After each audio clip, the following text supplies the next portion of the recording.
Genshin Impact, an open-world action RPG game that has captivated millions of players worldwide. Despite its popularity, however, some players have criticized the game for being a little too easy. Well, indeed, while the game offers a vast and immersive world to explore with stunning graphics and engaging storyline, It may not pose a significant challenge, especially for experienced players. Now, to address this issue and add a new layer of difficulty to the game, some players have even taken to playing in an unconventional way, such as using unusual characters, equipments, or playstyles. However, we're not here to settle just for the average challenge today. In fact, in today's video, we're taking it to a whole new level. but before we embark on this epic challenge, as with any challenge out there are rules to be followed. Rule number 1, I must play the game upside down at all times. That's right, you heard it correctly. Every jump, every attack, every puzzle, every domain must be done upside down. Rule number 2, I must increase my world level when I have earned the XP points, meaning I'm not allowed to bank any XP. Will I be able to overcome this challenge, or will I succumb to the dizziness and give up? Well, sit back,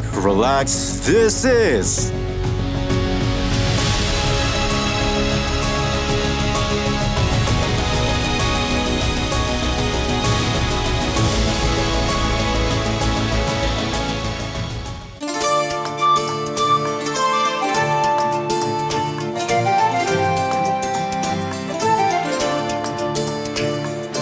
Our journey begins in the land of Mondstadt, where I made the daring decision to play the game upside down. You see, playing the game upside down came with a host of complications. One of the main challenges was the controls, as they became completely inverted. Left became right, up became down, which immediately threw me into an immense struggle. Moreover, the disorienting nature of playing the game upside down caused headaches to surge through me right from the start. And I'm certain that some of you are already beginning to feel the effects as well. As minutes passed, doubt started to creep into my mind, and I began to question the sanity of my decision, wondering if this challenge was even humanly possible. However, that didn't deter me. I resolved to push myself beyond my limits. And finally, after what felt like an eternity, there it was, the first cutscene. First cutscene, let's go. Unfortunately, the joy and excitement were short-lived, because immediately after that, this happened.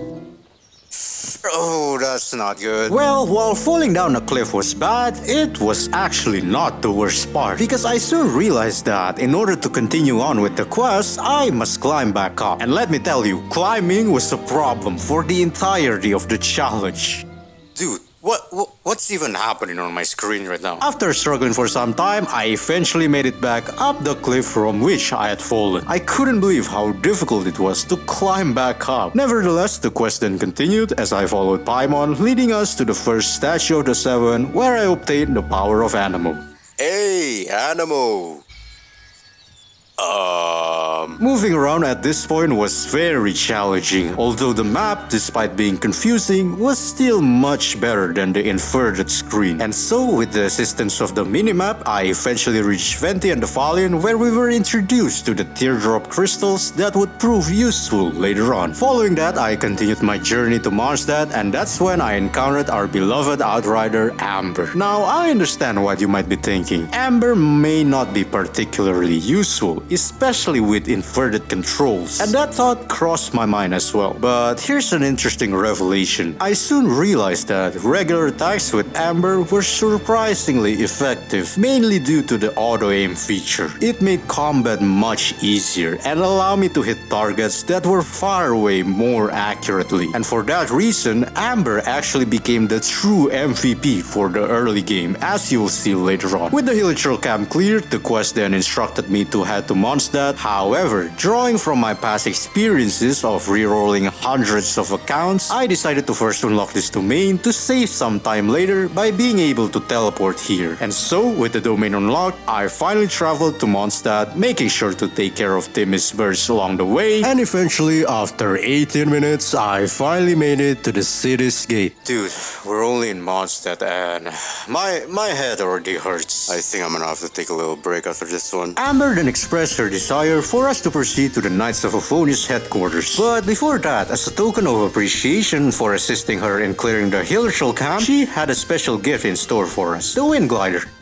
Oh gosh, the controls are like super weird. I don't like that. Now, mastering the controls of the Wind Glider proved to be an uphill struggle, but Genshin decided to raise the stakes by having us face off against the Valiant. As a result, this encounter further intensified the headaches that I'd been enduring. However, my previous experiences with rerolls once again proved to be a valuable asset. After countless battles against the Fallen, I noticed a remarkable pattern. The camera would frequently readjust itself to the center of the screen. Thus, precise aiming became unnecessary, replaced by the simplicity of holding down left click. Armed with this knowledge, I seized the opportunity to liberate myself from the confounding inverted screen, alleviating my headaches a little. And so, with unwavering patience, I ultimately managed to halt the Valiant's assault on Mondstadt. As we descended to the ground, Captain Kaya, a formidable figure from the Mondstadt cavalry, awaited us, bearing the urgent news of a summons from the acting Grandmaster herself. But along my path to the Knights of Euphonia's headquarters, I realized that I was conveniently close to a nearby teleport waypoint. Thus, I decided to scale the walls of the headquarters, hoping to reach it. But alas, the inverted screen struck once again, defying my utmost effort. And in the end, I reluctantly had to cut my losses. Within the Knights of Euphonia's headquarters, we then encountered the esteemed acting Grandmaster Jean and the knowledgeable librarian Lisa. The devastation caused by the Valiant's attack upon Mondstadt became apparent, and Lisa, with her remarkable detection magic, revealed her ability to locate the source of the Valiant's power. Together, we formulated a plan to address the abandoned Four Winds temples previously identified by Lisa. However, before embarking on this perilous endeavor, we reached Adventurer rank 5, unlocking the ability to make wishes. Now, ordinarily, the beginner's banner is often deemed unworthy to spend primogems on due to the incompatibility of its pity system with the standard banner. But I had a cunning plan. One of the core problems that was caused by the inverted screen was the difficulty in dodging attacks. Therefore, I decided to make a wish on the beginner's banner in order to obtain Noelle, given that her shielding abilities would significantly reduce the need for me to dodge incoming attacks.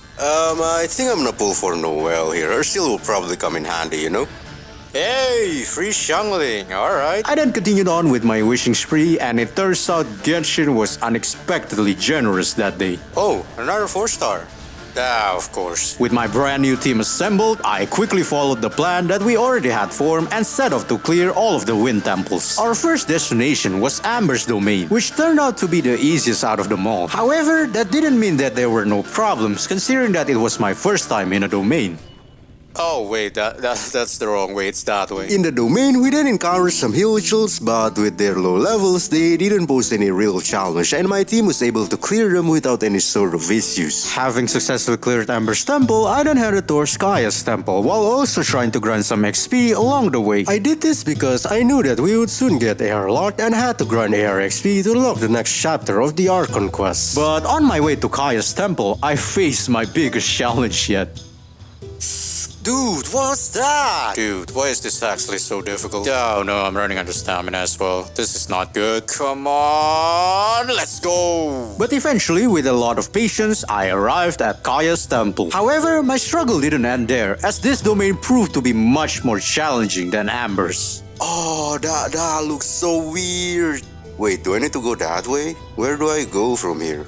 Oh, come on. After minutes of intensifying headaches and confusion, I finally managed to reach the end of the domain. And Kaya's intuition proved to be correct, as we soon discovered an abyss mage behind all of this mess. But that's when the story introduced us to the mysterious man Dilu, who would assist us in later parts of the story quest. With the second domain cleared, the game rewarded us with Kaya. Though he was a fantastic character, I decided to not include him in my team this time, because I had already used him extensively in my other accounts recently. Regardless, I made my way to the last and final domain, Lisa's temple. And surprisingly, getting there took much longer than I expected due to the extremely hilly terrain. There's no way I can climb that high, right? I don't think we have the stamina. Yeah, we're not gonna make it. I died! Because of that incident, I gave up trying to climb up and decided to find a different route instead. And again, due to the extremely confusing terrain, I ended up going in circles a couple of times. But the plan eventually worked and I finally reached Lisa's domain. Now, if in the other domains combat was not an issue, unfortunately, that was not the case for this domain. Wait, am I not gonna make it? Dude, I've got no time. What? Oh no, Amber! Dude, Amber's actually underrated. She's the GOAT. Let's go. Oh no, no, no, no, no, no, no! It's fine. We're just gonna take it slow, you know? So slow and steady wins the race, right? Okay, that is not slow and steady. I need to slow down. Oh, why did I go for this one? Woo! With careful planning, I managed to navigate through the parkour section of the domain. And this allowed me to clear Lisa's domain and rid off Mondstadt from the storm that was caused by the Valley. As a reward, the game granted us Lisa. But unlike Kaya, I decided to include Lisa in my team, replacing the Traveler. I made this decision based on my experience at Lisa's domain, which revealed the drawbacks of using a melee character like Lumi, as it was really difficult to effectively hit enemies. Nonetheless, the completion of Lisa's domain marked the end of the first act of the Mondstadt Archon quest. Immediately starting Act 2, however, was not an option since it would require leveling up to Adventure Rank 10, whereas I was still at Air 6 at the time. Now, if you have played Genshin before, you would know that one of the most efficient ways to level up early game is by collecting Animalculus and upgrading the Statue of the Seven, as they provide a significant amount of XP. However, collecting Animalculus is no easy task, especially when your screen looked like this. Dude, this is impossible. This is one of the easier ones to get to as well. Imagine the hard ones. Hey, I got it, but yeah, I don't think we're gonna be able to collect them all, that's for sure. Because of the challenging nature of collecting Animalculus, I decided to just focus on some story quests instead. The first story quest that I embarked was on Kaya's, and unfortunately, it did not go according to the plan. Not again. Dude, where's the hole? What is going on? I'm like stuck or something. Okay, we need to go to the left. Okay, good. Oh, you gotta be kidding me. No, climb the ladder. No, what are you doing? No, why did I press forward? What is wrong with me? Climb the ladder. What is happening? I'm getting really sick and tired of this. Dude, the stamina bar it's killing me. But please, if I fall, I'm done. Okay. Move! Since when does fire do that much damage? Oh, dude, the HP bar is on top of the screen instead of the bottom. I'm still not used to that. Unfortunately, even with the help of Kaya's story quest alongside with the Adventurer Handbook, I was still miles away from reaching AR-10. But fortunately, Amber's story quest was also available at that time.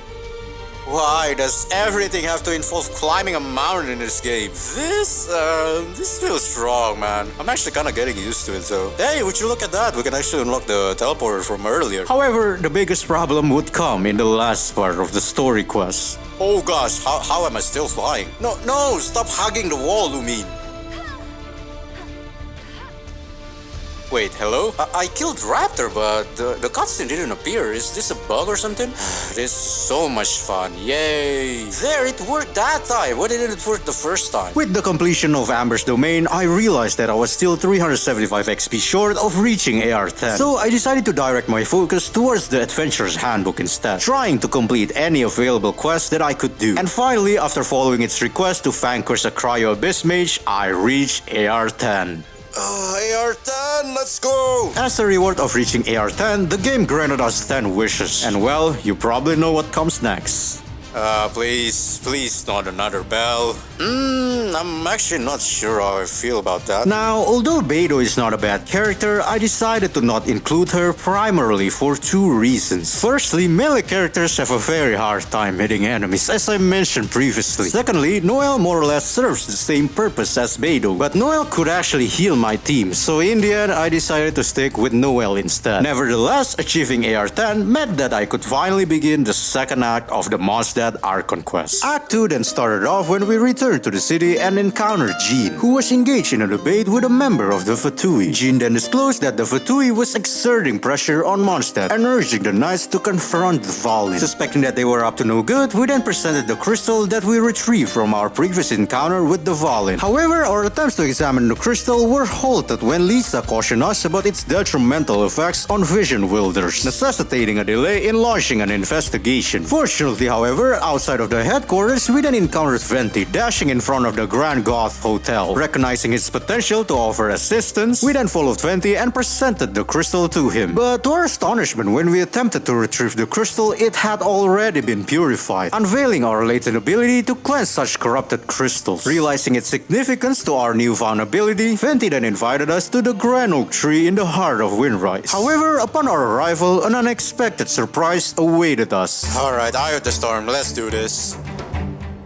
Ooh, that's actually scary. Oh wow, oh wow. Alright, let's use the shield. Alright, shield up. I'm actually not sure which one is better, charged attacks or just, regular attacks.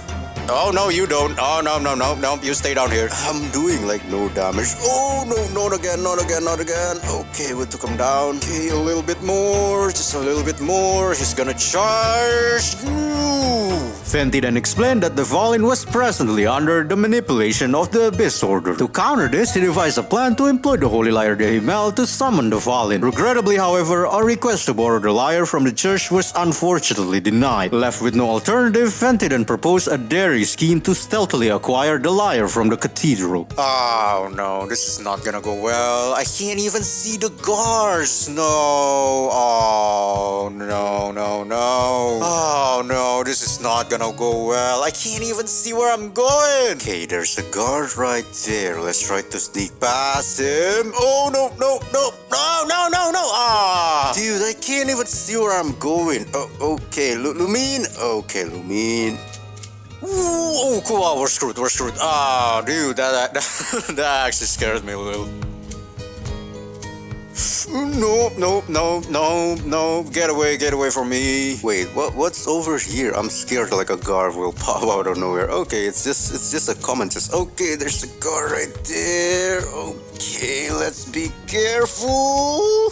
Why am I going for the chest? They're definitely not worth it. Let's just go straight to the room. I think we can sneak past right here. Okay, yeah, I think we're good. But tragedy struck. Just as we were about to secure the Holy Lyre, a member of the Fatui suddenly appeared, seizing the lyre and vanished in an instant. Wrongfully accused of the theft by the knights, we then made a swift escape to the Angel's Share. It was there that we encountered the winery boss Dilu, who provided assistance by arranging a meeting with his contacts, which surprisingly turned out to be none other than the acting Grandmaster herself operating undercover. Armed with some valuable intelligence, we were then able to locate the Fatui hideout near Springvale where the Holy Lyre was being kept. Despite encountering formidable foes in this domain, they posed minimal challenge, again due to their low levels and the strength of my team at that time. With the lyre in our possession, we then returned to the Angel's Share. However, our hopes were dashed as centuries of disuse had drained the lyre of its energy, and the purified crystal that we had was insufficient to restore the lyre back to its full power. Fortunately, armed with some information that we obtained, we then narrowed down to the potential location that the Valin had visited in order to acquire more crystals. Accompanied by Jin and Dilu, we embarked on a journey to the Thousand Winds Temple located in the north of Windrise. In there, we encountered one of the Valin's tier guarded by a ruin guard. But not just any ruin guard. It was a high level one, and thus an epic battle unfolded.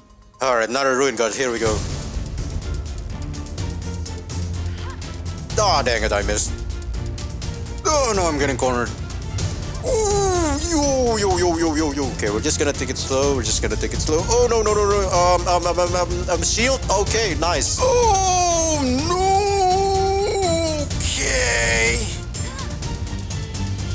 Okay, it's down. Alright, Baron Bunny, Lisa's Burst. Yo, we're doing no damage. Okay, no. Shoot. Oh, no, that hurts. Oh no, not again. I'm getting cornered. Just press everything. Come on, let's go. Having emerged victorious over the formidable ruin guard, we then continued our quest and located the second crystal within a ruin at Cape Oath, situated at the easternmost edge of Mondstadt. Oh no, hold up. I'm gonna drown. Wait. I'm not gonna drown. I'm gonna drown. Okay, I'm not gonna drown. Wait, how do I get across though? I can't get across here. Dude, how do I actually get across? Oh, I'm gonna drown for real this time. Nah, no. I still need to find a way to get across though. Like, I don't understand. Am I missing something? Wait, I drowned again? I thought I had more stamina than that. Wait, what is this? Oh, yeah, let's not talk about that. Oh no, I forgot about this part. This looks way harder than Lisa's domain as well. Alright, it's fine, it's fine, it's fine. Calm down. I got this, I got this, I got this, I got this, I got this, you know, maybe. Dude, why did I dash, dude? Why did I dash? What is wrong with me? You gotta be kidding me. There's a hole there! Oh, no! Dude, I freaking hate Overloaded, bro. Overloaded should be removed from the game.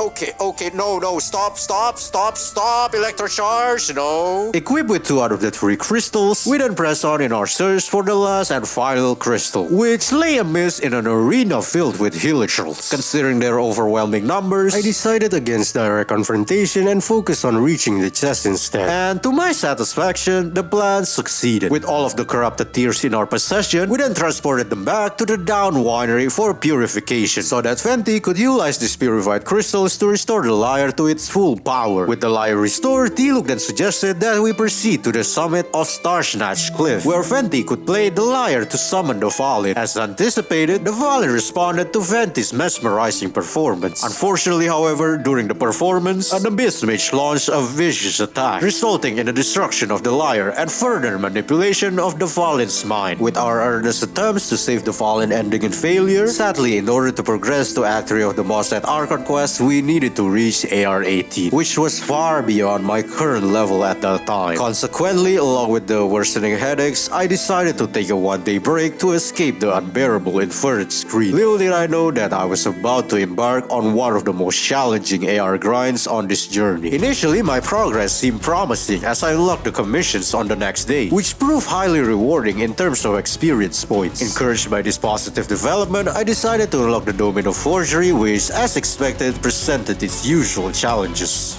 Okay, so we need to climb up there and then activate the animal pillar, and then we need to guide the 4 Sealies, I'm pretty sure. Wait, where is it again? Wait, hold on. Oh, it's that way. Wait, is it actually this way? I'm actually not so sure now. Oh yeah, it is.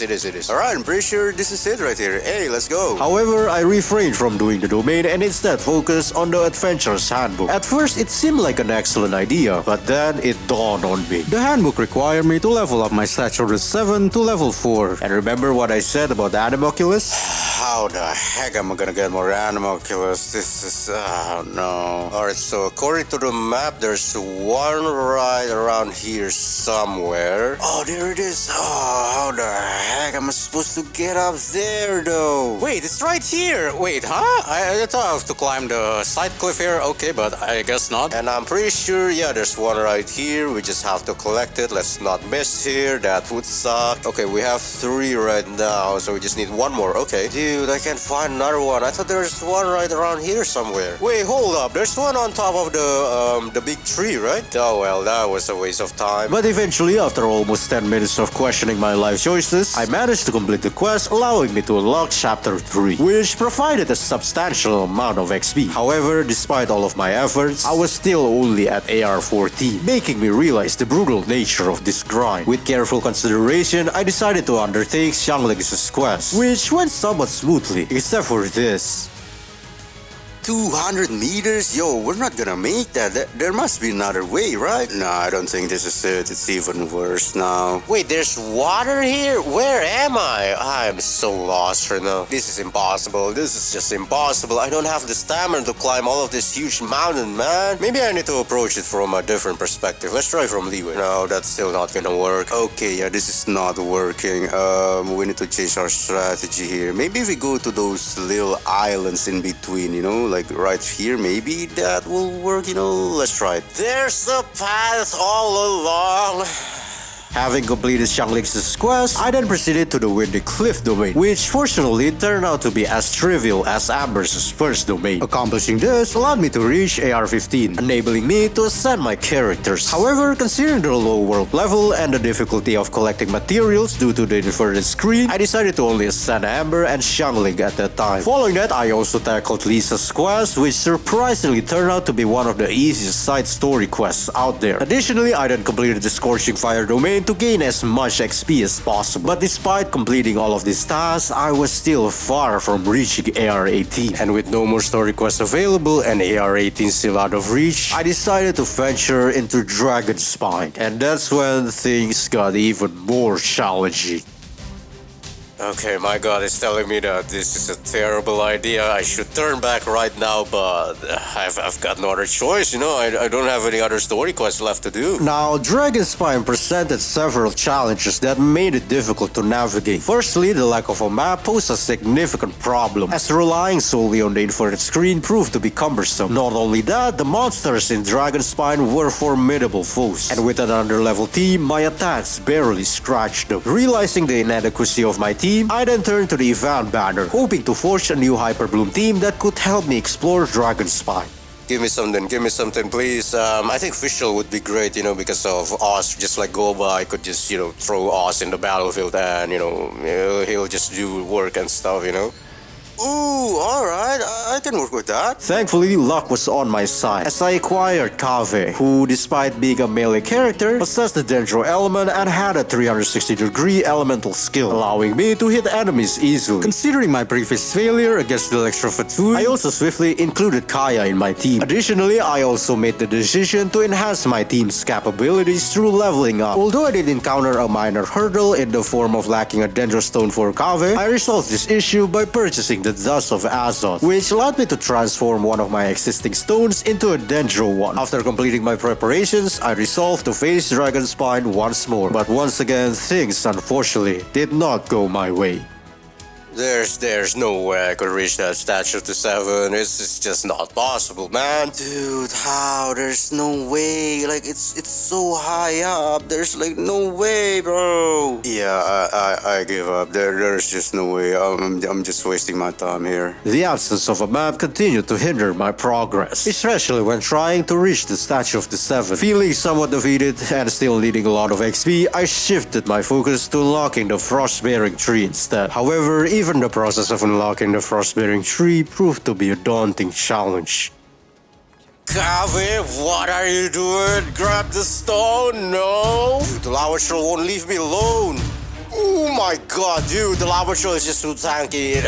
Nah, what is even happening on my screen right now? Oh gosh, okay, let's get out of here. Finally, all of that for just 200 XP. Realizing that Dragonspine was too difficult, I decided to return to Mondstadt instead, clearing the Adventurer's Handbook and spending all of my resin at the domain of forgery. Unfortunately, that only managed to get me to AR-16, and with all available story quests completed and no resin left, I decided to call it a day and waited for the next daily commissions instead. However, progress towards the Adventure rank 17 was still sluggish, prompting a reluctant return to Dragonspine. Surprisingly, however, a breakthrough occurred when I stumbled upon the path to the statue of the 7 by sheer luck, which finally allowed me to unlock the map. Now, although the map was a major help, it was still far from easy. But with the map finally unlocked, I encouraged myself to do the Dragonspine quest, one of which I did with relative ease, while the other one proved to be a big mistake. Alright, upside down puzzle, here we go. Wait, what's the next one again? I don't remember. We're just gonna try this one, I guess. What's the worst that could happen? Oh, hey, that works. Oh no, it's the... Oh no, I'm not prepared. It's the... Oh no, it's the 2 ruin guards. Oh... Oh my god, dude! I went from full HP down to like less than half. Yo! Stop!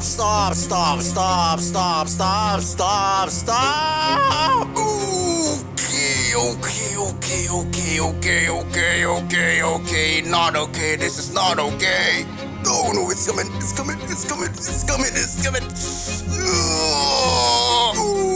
Yo, how am I still alive? I'm dead. I'm not dead. Oh no. gosh! Holy jeez! I went from 1000 HP down to 0 instantly! Wow, burning is surprisingly pretty decent. I'm surprised. And let's go! Oh no, okay, round 2. There's only one ruin greater though, so it shouldn't be that bad, right? Never mind. Ignore what I just said. Why did I switch to Kaya? That was my bad. Switch? I was too late. Okay, this is really not good. Please don't let me redo this. Come on! Oh, let's go, dude. That fight was probably harder than Asta.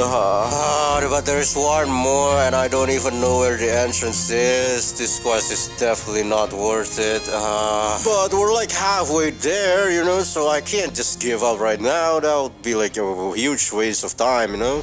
Oh no, my worst nightmare. Here we go. What's even happening on my screen right now? I don't even know. I'm just gonna go right here, and I died. I am still genuinely surprised how good burning is, you know? It's probably the best reactions for early game. Alright, this is it. Hey, let's go. Okay, my coffee just died, and the quest is still not over yet. Oh my gosh, dude. What's even happening? I don't even care anymore. I just want to be done with this quest, man. You know what? Forget the wind curtain. We're just gonna climb to the top. There's no way. I've probably spent more than an hour at this point for this quest. I'm gonna kill myself. But my problems kept on getting worse, because on my way to the summit, I face another fierce opponent. Oh no, we can't just run away like last time. We actually got defeated this time. No. Amber, do something! No! In this battle, I finally realized something that I've been trying to ignore. Amber, unfortunately, could no longer keep up. Her damage, her HP were just too low. Though she has been carrying me, the truth could no longer be ignored. She was no longer useful. And with heavy heart, I decided to remove her from my team. But I won't let her sacrifice go to waste. Filled with renewed determination, I upgraded my character's weapons, prepared some food, and I went back for another round. Alright, come on, I got this! Alright, Goba is down, let's switch to Noel here just to heal up a little bit, and then let's switch to Kave for burning, since burning basically does the most damage, you know, my regular attack sucks. Alright, Burst is back up, let's heal up again, and let's do another burning, come on, we got this, come on, let's go! With the lower shoal vanquished, sadly my problems didn't end there, as obtaining the next shard was a challenging task, since it was located at the peak of Dragonspine. Alright, it's just the last one left, you know, how bad could it be? I remember there's a path to the top though, but yeah, this is definitely not it. This is definitely not it either. Oh wait, hold up, I think this is it right here. Oh yeah, there's the animal pillar, yeah, this is it.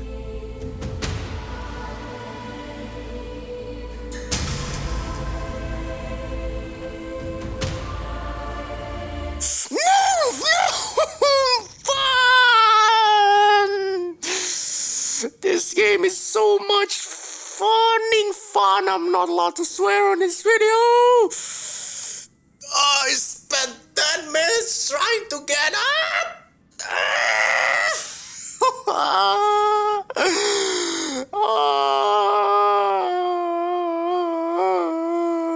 But the completion of that quest put me near AR-18, so I then returned to the domain of forgery to farm diligently. And after doing the domain another 15 times, I finally reached AR-18.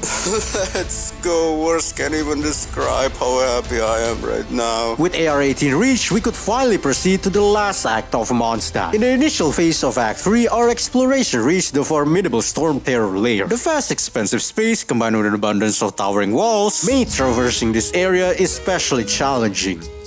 I don't know what's up with this place, man. It's really making me dizzy. On the top of the tower, however, we found out that our path to the Fallen was blocked by 4 seals that could only be neutralized by activating the light actuators. While 2 out of them were relatively easy to activate, the third one, however, proved to be an incredible challenging task, disorienting me completely. Wait, this doesn't make any sense. Wait, what? Didn't it come from there? I'm so lost right now. I don't even know where I'm at. I'm lost. But with all of the 4 seals unlocked, it was finally time for the final battle of Mondstadt.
With the violin freed, Jean then cleared the misunderstanding with the people of Mondstadt. We also then returned to the cathedral to return the lyre back to Barbara. When we left the church, everything seemed peaceful at first, until we were suddenly ambushed by a Vetui harbinger named Signora, who then proceeded to steal an artifact from Venti. After regaining consciousness, we then found Venti at the Gran Oak Tree, where he then explained that Signora had stolen his Gnosis, a powerful artifact given to the Archons by Celestia. He then suggested that we hastily continue our journey to Liyue in order to partake in the rite of dissension. However, in order to embark on the Liyue Archon quest, we first had to attain AR-23, which meant another AR grind was inevitable. This time around, however, the AR grind was more manageable, as there were various activities to engage in. And not only that, we also unlocked 2 story quests. The first one was Deluxe Story Quest, which took a little longer than expected, but overall it was not too challenging. Paimon? Hello? Wait, hold up. Okay. Next, I then tackled on Razor's story quest, which, much like Deluxe, was relatively straightforward, except for, well... Alright, Andreas, or Boreas, or Wolf of the North, or whatever his name is. Ooh, it's actually kinda difficult to tell when he's going to swing. Oh, why did I use Barbara's elemental skill? Ooh, how did I not get hit there? Ooh, dodge, nice. Okay, it's going around, it's going around, it's going around, it's going around. Let's try not to lose him here, you know, that would not be good. Okay. We're fine, we're fine, we're fine, we are fine. I repeat, we are fine. There's nothing to worry about. We're not fine. Oh, how many times does he go around the arena? Oh, that's it? Oh, okay. In addition to story quests, I also completed various other small quests, domains. Oh no. 3, 2, 1! And of course, I also did my daily commissions, cleared the domain of forgery, wrapped up several quests from the Adventurer's Handbook, and I even fought the Great Snowboard King. Okay, you need to chillax, my guy. Dude, this guy has no chill. Oh gosh, I'm freezing. There's like no torches here. Like, I can't do anything about it.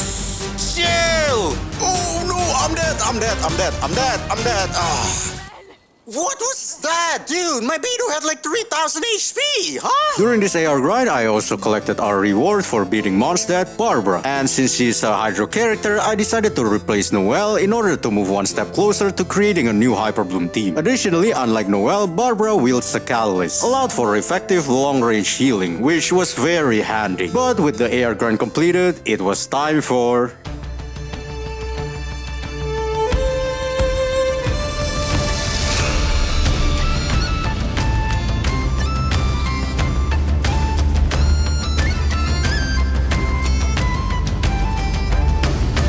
With the completion of Mondstadt, our journey then continued to the land of Liyue. Initially, I thought traveling to Liyue would be an insurmountable challenge, considering my past experiences. However, I was pleasantly surprised to discover a well-established road connecting Mondstadt to Liyue, which significantly eased the journey. I even said this. This is actually not as bad as I thought it would be. I thought it would be like a lot worse. And before I knew it, I found myself near Liyue Harbor, ready to proceed. However, little did I know that good times wouldn't last for long. What is that? No. Alright, goodbye. Alright. Thanks for watching. Goodbye. But before commencing on the Archon quest, I decided to assign a few of my characters to gain some more wishes. And well... Come on. Give me official. No, again. C1 Xiangling. It's not bad, but I want official. Oh, we have another chance. Come on, official. No, that could have been official. At first, I faced a stroke of bad luck until... Alright, this is it. This is for sure official, right? No! Oh, why? Come on. However, considering my earlier pull of the Favonius Codex, in the end, I decided to give Yanfei a fair chance. Unbeknownst to me, this decision would prove to be the best one of this entire playthrough. The Archon quest then commenced with a rite of dissension. However, the anticipation quickly turned to horror when Rex Lapis suddenly fell lifeless from the sky. Subsequently, the Miller then began apprehending anyone near the dragon's body, forcing us to make a swift escape.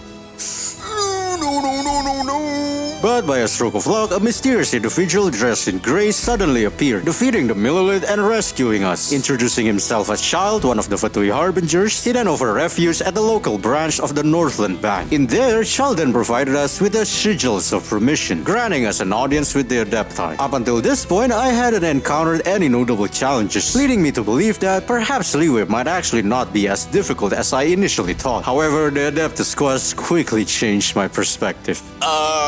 What am I supposed to do here? Okay. Whose ideas was this? I guess we're just gonna try to unlock the Statue of the Seven first, cause like, what am I supposed to do here? Alright, so there's a giant waterfall here, and I need to get to the other side somehow in order to reach the Statue of the Seven. Yeah, this is going really well so far. Okay, how? There's no way, no. I mean, we're getting closer, but okay, getting closer. You know, we got this. Oh wait, what? There's two of them. Oh, it's the lower one. If it's the higher one, yeah, I'm done.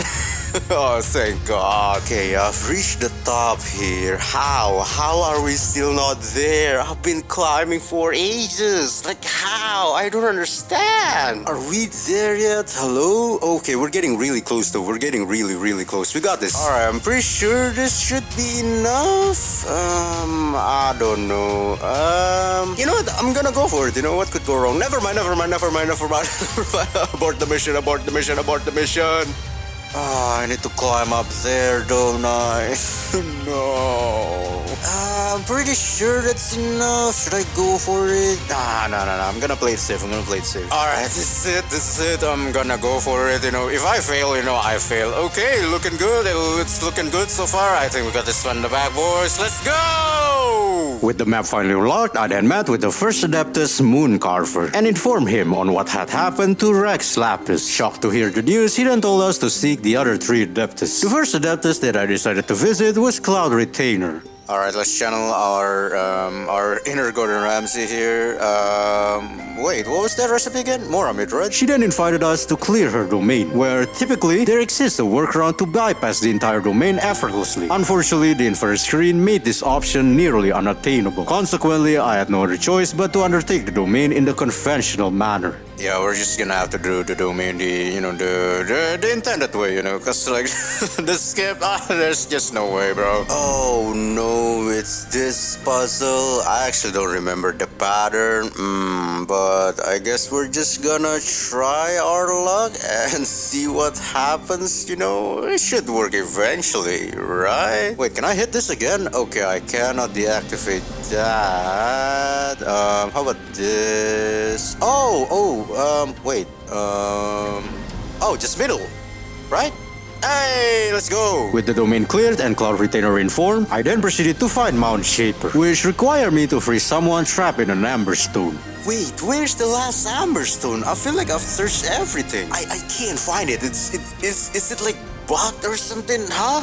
Of course, it's at the very beginning. I should have known. Well, that's 10 minutes of my life that I'm not getting back. With Mount Shaper informed about the situation, I then sought the final and tallest Adeptus of them all, Xiao. But before we could inform him on what had happened, he instantly vanished. And in order to entice him, we ended up having to cook some almond tofu. However, we then learned that the chef couldn't proceed to make it due to the kitchen being haunted. Trying to persuade the ghost, we then followed her, which led us to a location where we had to fight a ruin hunter. Now, this fight opened my eyes on how useful Yanfei was. Like Amber, she benefited from the auto-aim feature and had a very long range, with the added bonus of pyro damage instead of physical damage, which ended up being a really useful DPS in my team. Nevertheless, with all 4 Adeptus accounted for, we then returned to Child, which concludes the first act of the Liyue Archon quest. To proceed to the second act, however, I needed to reach AR 25 and gain more XP. Much like the previous AR grind, I decided to complete some more story quests, collect some Geoculus on the side, and repeatedly farm the domain of Forgery. During this AR grind, I also realized that my team was relatively weak. Therefore, I decided to set out to conquer some bosses, some of which, like the Pyro Regisvine, were manageable, while others... Okay, no! Okay, they do a stupid amount of damage. Okay. But finally, with the help of additional daily commissions, I reached AR-25, making the second act of the Liyue Arc Conquest accessible. However, before proceeding, I first had to adhere to the second rule that I mentioned earlier, which meant ascending my world level whenever possible. However, since I did raise my characters beforehand, the domain itself was actually quite manageable. With the rising world level, I also then decided to upgrade some of my artifacts to enhance my team's power. However, even this was a unique challenge in itself. Alrighty, yeah, HP percent. Okay, yeah, that's the correct set. Berserker, right? Okay, it's really difficult to see the substats here. That's flat attack with ER, I guess. You know what? I don't care about the substats. It makes me dizzy anyway. No. Nevertheless, with AR-25 achieved, the second act then commenced when Child introduced us to Zhongli, the entrusted overseer of Rex Lapis' funeral rites. Child then convinced Zhongli to aid us in acquiring the necessary materials for the rite. Our first task was to buy some Nautilus Jade from the Jade Mystery Jewelry Shop. Together with Zhongli, we then took some samples and journeyed to a giant cooking pot to boil and test the samples to determine the best quality. In there, we faced some hill shells with Geo Somersault proving to be particularly challenging. Yo, this guy is actually pretty annoying. Fortunately, Yanfei's range and abilities allowed us to overcome the difficulties, solidifying her importance for this endeavor. After purchasing the finest quality of Nautilus Jade, we then proceeded to obtain 3 perfumes crafted from some silk flowers. Once transformed, we offered these perfumes to a nearby statue of the Seven before moving on to the next item on our shopping list, the cleansing bell from Madam Pink. 200, no. With the bell obtained, we then went to retrieve the Kais that Zhongli had commissioned and hire some workers to help with obtaining the other materials. I don't have enough Mora? How? I negotiated the price. Lastly, we then visited Pupu Pharmacy to acquire the Everlasting Incense. In there, we encountered Chi-Chi, who initially refused to sell it to us without a prescription. However, we then agreed to help her find the legendary Adept Ibis in exchange for the incense. The task involved facing some treasure hoarders, which proved manageable. Of course, one had to fall down. That's my luck right there. Realizing the non-existence of a Coco Goat, we then cleared the misunderstanding with Chi-Chi, and it was there that we met the pharmacy's owner, Baiju, who then agreed to sell us the incense for 3 million Mora. Luckily, however, we then found that Child was present, so in the end, we didn't have to spend a single Mora. With everything gathered, Zhongli then invited us to dinner, during which we enjoyed a storytelling session. However, our conversations were suddenly interrupted by Gan, who then proceeded to invite us to the Jade Chamber. Zhongli then assured us that he would meet us again at the Walmart once we're done with our visit. But before that, another AR grind awaited us. Now, this AR grind was one of the most XP intensive out there, and at this point, the repetitive nature of AR grinds had taken its toll on me. Therefore, I primarily relied on the daily commissions instead, as well as repeated runs at the Domain of Forgery. In fact, I did the Domain of Forgery so many times that by the end, I had 267 of these, despite the low drop rates for the level 1 domain. But nevertheless, with the AR grind completed, Act 3 then began when Paimon and I set out to find the location of the Jade Chamber. Unfortunately, however, to no avail, we didn't manage to find the path. However, recalling the repaired Guizhong Ballista from earlier, we then headed there only to face the Millelith, which, just like the treasure hoarders, went without any sort of issues. Fortunately, Keqing then stopped the fight and provided us with the correct directions to the Jade Chamber. Before we met Ningguang, however, Paimon then suggested that we should prepare her a gift, and while preparing for the gift, it was there that we found a merchant that was trapped, and after rescuing him, he graciously let us pick a clay pot in order to hold our gift for free. With the gift prepared, we then rose to the Jade Chamber, where we were warmly greeted by Ningguang. She had learned of my exploits in Mondstadt through correspondences with Jean and had been keeping a watchful eye on us ever since. Inside the chamber, we then found a bulletin board, where we then noticed a report on the Fatui replicating the sigils of permission, including the one in our possession. Deciding to check the location out, we found a bunch of Fatui members there and confirmed the report that they were indeed duplicating those sigils of permission. Following this revelation, we then once again rendezvoused with Zhongli in order to gather some wild glaze lilies. However, after locating the wild glaze lilies, we soon discovered that unfortunately it was a trap. Of course it's raining. When I have to fight 3 cryo whopper flowers and it rains. This game is so rigged.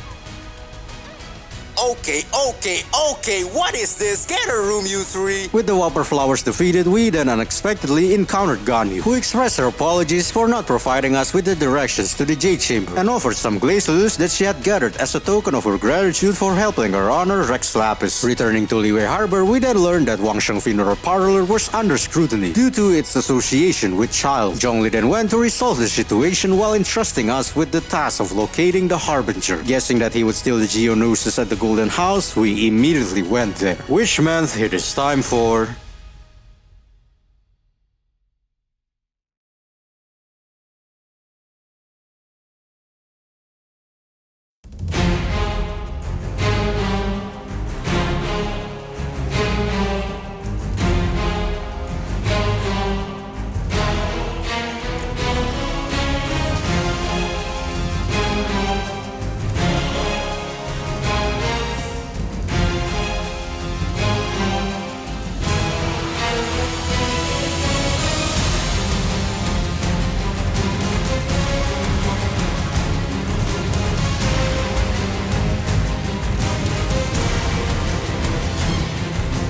Will the nation that has lost its deity be swallowed up by an ancient malice once more? If you wish to drown together with the people of Niwa, you're free to stay and enjoy the show.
With Osile defeated and the storm cleared, Paimon and I then went to sought Zhongli at the Wangsheng Funeral Parlor. However, in there we found Child arguing with Signora and learned that she addressed Zhongli as Morax, revealing that he was the Geo Archon all along, who willingly handed over his Gnosis to fulfill his contracts with the Cryo Archon so that he could retire and step down from being the Geo Archon. Nonetheless, with the Liyue Archon quest completed, unfortunately our journey to Inazuma must be postponed due to the Dainsleif quest that we had to do first. The Dainsleif quest then started off at the Mondstadt Adventures Guild Hall, where we learned about a mysterious man with blonde hair with an eye patch who had recently arrived in Mondstadt. Upon trying to recruit him to the Adventures Guild, we then found Dainsleif sitting alone at the Angel's Chair, where he graciously entertained our company when we revealed our mission to find our missing sibling. During our conversation, Dainsleif then shared that he was on a mission to hunt down the Abyss Order, specifically an Abyss Herald who seemed to be avoiding us. Having decided to help Dainsleif, we then made our way to the Temple of Falcon, which we cleared with relative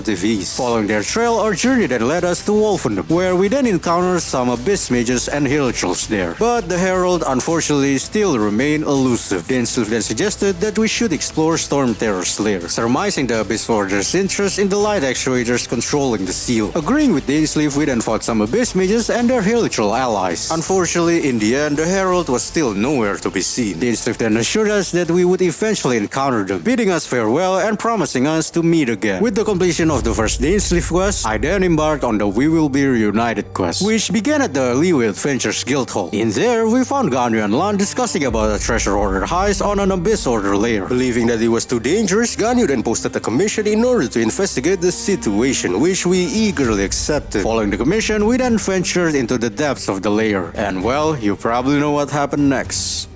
Man, I really hate this domain. I really despise this domain. Okay, there we go. Great start. I'm pretty sure this is my 7th or even maybe 8th time here, but yeah, I really hate this domain. But hey, we found something that's not upside down for once, so that's pretty cool. Alright, here we go. This is it. Oh no. No. Okay, wait. After this one. Dude, the bubbles just won't stop coming. Okay, now go. Go! Oh no! I messed up. Ah, we're dead. Okay, that's actually stupid. Hoyo first, come on, fix your game. Oh gosh, the bubbles came out of nowhere. What was that? Ooh, that's bad timing. Ooh, okay, we're fine. Oh, we're almost there. Like, I can smell it, I can smell it. Wait. After this one. Okay, no, wait. Now! No! Come on, let's go! Oh, I forgot my Anfei at 2000 HP!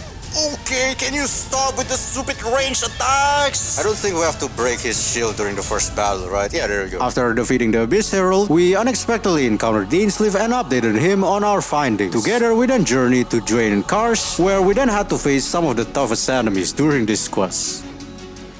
Wait, am I taking damage? What is happening? Wait, is it just me? Okay, no, why do I keep taking damage?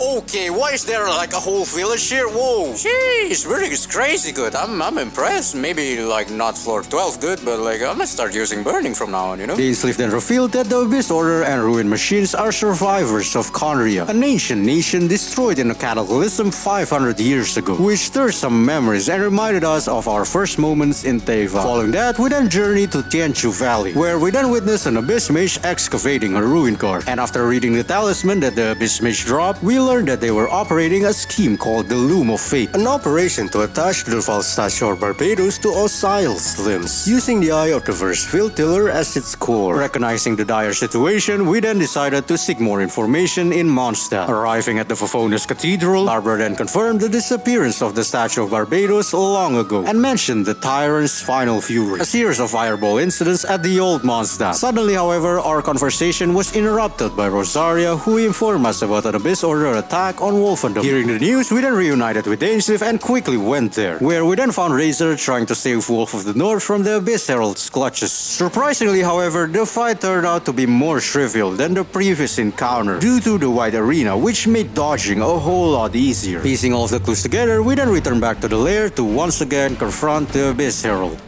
Alright, here we go again. This one should be easier than the last one though, but maybe not on this challenge because, it's gliding. Okay, yep, it's gliding after all.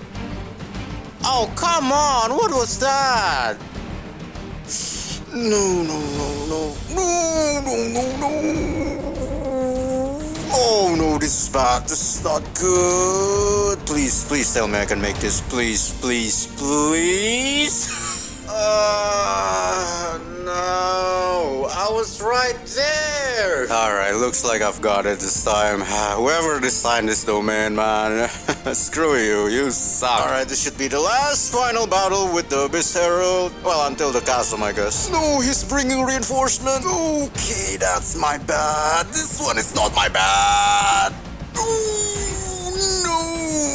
I don't have a good way to break the Hydro Shield. I mean, I do have cover, but it's just gonna take a while. Alright, this is it. Oh, come on, can you please stop running away? Okay, there we go. But just as Dainsleif was about to prepare the final blow, a shockwave suddenly halted him. And to our surprise, we discovered that the leader of the Abyss Order was our long-lost sibling, Aether. Despite our pleas, however, Aether declined our offer to return home and instead escaped through a portal, which unfortunately marked the end of both Dainsleif quests. However, with the completion of both Dainsleif quests and after another 13 runs at the Domain of Forgery in order to reach AR30, our journey continues to...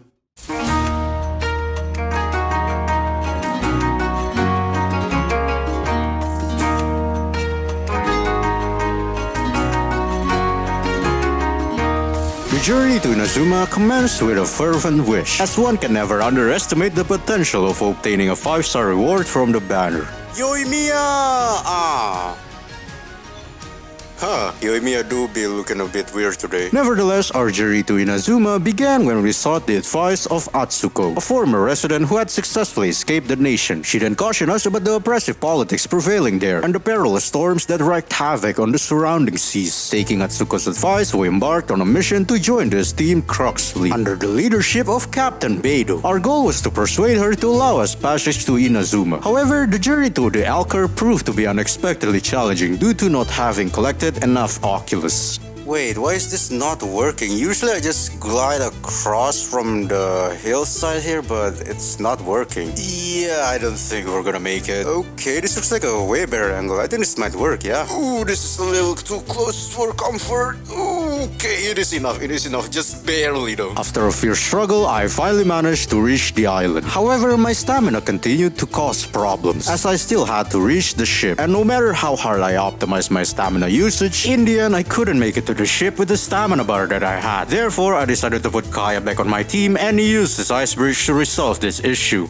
I can't believe I actually have to use Ice Bridge. Even without Sprint, like, I just cannot make it. Like, the stamina bar is just so bad. With much persistence, I finally managed to reach the Alcar. In there, we were warmly welcomed by Beidou and her temporary crew, Kazuha. They then mistook us for an applicant of the Crux Clash, a fighting tournament where the prize was a masterless vision currently in Kazuha's possession. Explaining our true intentions of reaching Inazuma, Beidou then presented us with a choice, the vision or the journey. Determined to proceed to Inazuma, we chose the latter, and the Crux Clash commenced in the earnest. Now, normally this competition is an afterthought, and that's what's on my mind at the time. And I ended up underestimating our opponent. Okay, I'm not gonna lose, am I? However, we soon discovered that the final match was postponed when our supposed opponent was nowhere to be seen, and we then found out that the Masterless Vision had been stolen. Following Kazuha's intuition, we immediately pursued the thief and proceeded to glide through the wind current. Please, 2, 1. I beat Will. Tracking down the thief, we then arrived at a secluded island, where we then confronted Fade the Flyer, a treasure hoarder who was to be our final match rival. Successfully recovering the stolen vision, we were declared the winner by disqualification and earned the privilege to travel to Inazuma alongside the Crux fleet. Honoring our promise, Beidou then graciously granted us permission to board the Alcar, and thus we set foot in the mystical land of Inazuma. Okay, Inazuma. I thought I'd give up on Mondstadt, but hey, here we are. In Inazuma, we then disembarked at the port town of Rito. In there, we met Beidou's local business partner, Thoma. Now, Thoma proved to be very useful in navigating the restrictive policies of the Kanju Commission. He helped us obtain an entry permit and even negotiated down the processing fee immensely. We then revealed to Thoma that our ultimate goal was to have an audience with the Raiden Shogun, and Thoma agreed to assist us on the condition that we help the International Trade Association in exchange for his support. Agreeing with the condition, we then proceeded to meet the head of the association, Kurisu, and gain insight on the absurd taxes and rules imposed by the Kanju Commission, such as the payment of taxes with the rare crystal marrow. The price of crystal marrow had skyrocketed due to the increased demand from the only vendor who still sold them. Kurisu hoped that we could negotiate it with the vendor Werner and catch him off guard as a newcomer. However, our attempts to persuade Werner unfortunately failed. Nevertheless, Thoma then devised a brilliant plan involving unique goods from Mondstadt and Liyue, intending to invoke nostalgia within Werner and hopefully sway him. And in the end, our persistent efforts paid off, as Werner eventually confessed to his involvement in a corruption ring of tax collectors. This revelation motivated us to tell Keijiro in order to gather more evidence and obtain a ledger that would substantiate his corrupt activities. No, I didn't mean to press that, no. Presenting the evidence of his corruption, Keijiro then attempted to buy the traitors to silence with spare marrows. However, a disturbance caused by Harrison caught the attention of Katsui. Luckily, Thoma then intervened and presented them with an ornate fan, forcing them to not further escalate the situation. With the association's matter resolved, Thoma then revealed his role as a servant of the ruling clan, the Kamisato, particularly Ayaka, the commissioner's younger sister. Ayaka had heard of our exploits and asked Thoma to recruit us to help end the Vision Hunt decree. Declining their offer, Thoma then handed us an invitation letter and promptly took his leave. Problems soon followed, however, as the authorities wouldn't let any outlanders to leave Rita without a permit. Feeling stuck, we then pleaded our case at the headquarters of the Kanju Commission, where we encountered the Kanju Commissioner, Shinsuke, who willingly agreed to assist us. However, we were soon shocked by his rather absurd request to deliver hundreds of letters in exchange for his help. Fortunately, it was at that moment when he shared a knowing glance with his daughter. Under the cover of night, we then met with with Chisato, who agreed to help us escape Rito if we help her send a letter to her forbidden lover Kujo Kamaji, the son of the Tenryo Commissioner. Deciding to take the offer, we then made our way out of Rito, using the opportunity of escorting a good shipment as a cover. Dude, there's so many of them. Oh gosh, they just won't stop coming. There's like 20 of them. Oh, okay, I actually gotta be careful here. Arriving at the village of Kondo, midway between Rito and Inazuma City, Chisato then parted ways with us and wished us luck on our journey. Freed from Rito, we then continued on with our travels. Alright, upside down Inazuma City. I don't think it should be that bad, you know. I've seen worse at this point. As we reached Inazuma City, we then headed to the Komore tea house, where Toma's letter allowed us entry. Meeting up with Toma, he then led us to the statue of the omnipresent god. Wait, what? Why is there a valley in Inazuma? Since when did they add this, huh? I don't get it. Why is there a valley in Inazuma? This is so dumb. This is so stupid. Why is there a valley in Inazuma? Since when did they add this? This is so Touching the statue, we then heard the aspirations of the former vision wielders and hastily went to the Kamisato estate, where we then found Ayaka already waiting for us. Witnessing the suffering that the vision hunt decree had caused, Ayaka then asked for our help in convincing the Raiden Shogun to abolish the decree. Proposing a compromise, she then asked us to help 3 people who had their visions taken away in exchange for arranging an audience with the Raiden Shogun. Accepting the offer, the first person that we decided to visit was Tejima, who claimed to be having troubles remembering why he stayed in Konda for so long. Determined to help him, we searched for clues to jog his memory. Wait, I'm so confused right now. Is it not around here? I thought it's around here. Oh, there we go. Oh, okay, the game is actually being nice for once. Alright. Following that, we then unearthed a box revealing the reason behind Tejima's commitment. It turned out that he was waiting for his lover all these years. As his memory started to return, Tejima made the decision to stay in Konda and continue waiting. Continuing the journey, the second man that we encountered was Kyonosuke. We then learned that he had lost his vision due to reports of neglecting his duties and seemed to have forgotten his habits of giving rations to the poor. Investigating the situation, we also then found that the treasure hoarders have recently raided Kyonosuke's house. Therefore, we then intervened to stop the treasure hoarders from stealing from him ever again. In the process, we also then found a box containing some IOUs owed to a nearby grocery store. Upon meeting up with the grocery store owner, we then assured her that the Yashiro Commission would cover up all of his debt. Unfortunately, sharing the story with Kyonosuke only added to his emotional turmoil. Deciding to leave him alone, we then proceeded to visit the last person, Domon, a renowned sword master who once mentored Junya and Nanako. It was believed that he had become possessed by an evil spirit ever since his vision was taken away. In an attempt to help him, they had hired some shrine maidens from the Grand Narukami Shrine to perform an exorcism later that night. About that. How the heck am I gonna get up there? Thankfully, there's these staircases until the very top, I believe. So yeah, without them, I don't even know. So bless whoever put them here. Wait, hold up. It's a dead end. Oh, it's behind me. Okay. Arriving at the shrine, we then met with the overseer of the shrine, Yaimiko, who confirmed Domon is experiencing overwhelming guilt over realizing that he had achieved his dreams at the expense of others. Suddenly, however, Ansai, having tailed us, called out Domon for self-pity and encouraged him to instead entrust his ambition to his disciples, allowing Domon to find inner peace. With Ayaka's request fulfilled, she then proceeded to reveal confidential information about the situation in Inazuma, shedding light on the reclusive single-minded Raiden Shogun as well as the resistance to the Vision Hunt decree at Watatsumi Island. Ayaka then expressed her suspicion that the Tenryo and Kanjo commissions might have a hand in influencing the Shogun's decisions, making it a formidable challenge to abolish the decree. Following our conversation, Ayaka then sought our help in rescuing a skilled craftsman named Matsakatsu, who had been arrested by the Tenryo Commission for crafting counterfeit visions. To accomplish this task, we then team up with Yoimiya, the head of Nagonohara Fireworks, to orchestrate a daring plan to free her master from prison. Now, this was my first Dominion in Inazuma that I encountered, and well...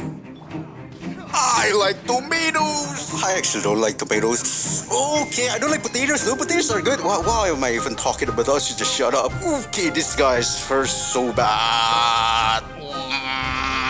What's even happening on my screen right now? I need to pay attention to my HP bar. I don't know what's happening on my screen. I didn't mean to switch to Kave. Wait, I'm supposed to go down here, right? This domain is really confusing for me. I don't know why. As we were on the verge of freeing Yoimiya's master, our plans were unexpectedly thwarted by the appearance of Kujo Sara, an imposing general of the Tenryu Commission. In that tense moment, however, Yoimiya then accidentally made a noise. Fortunately, she then quickly reacted using her fireworks to create distractions that threw the guards away. Seizing the opportunity, we then quickly rushed into the room to free Masakatsu. However, despite our best efforts, we couldn't escape the sharp eyes of Kujo Sara, who ended up catching us in the act. Surprisingly, she then showed consideration for Masakatsu's state and allowed us to leave the prison unharmed. After successfully rescuing Yoimiya's master, we then made our way back to Toma and Ayaka to share the good news, which marked the end of the first act of the Inazuma Archon quest. However, before starting Act 2, there was a problem.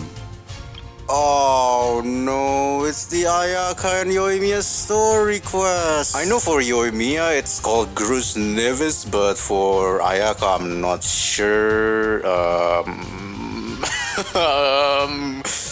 What? Okay, hold on boys, let me figure this one out. The first story quest that I decided to tackle was Ayaka's. The task involved fighting some Ronin, which was not too difficult. In fact, the hardest challenge on this quest was surprisingly this. Pizza, where's the pizza recipe? Oh, there it is. I'm so blind. We do need cheese for the pizza though, and I know there's a shop vendor in Liyue that sells cheese. We just gotta find her somehow. Okay, I think that's her right there. Okay, we're good. With Ayaka's story quest cleared, I then proceeded to do Yoimiya's story quest, which was pretty straightforward, including the combat section since we temporarily had Yoimiya in our team.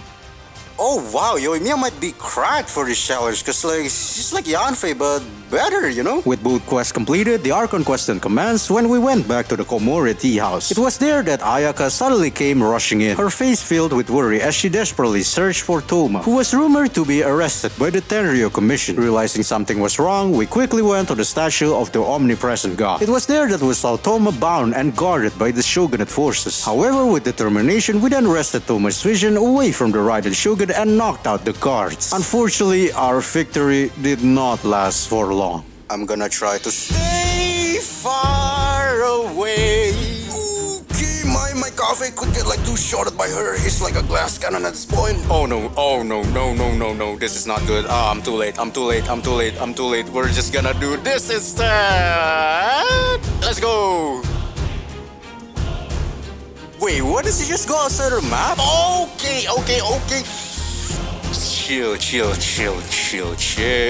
Oh, I'm dead. I'm not dead somehow. I don't know how I'm still alive. Dude, that's ridiculous. I had like 5,000 HP. How is that even possible? Okay, she's gonna do the thingy. There it is. Ooh, no. You know what? No. Nah. You know, let's try a different strategy. Let's try a different strategy instead. You know, let's just hug the wall. I love walls. What?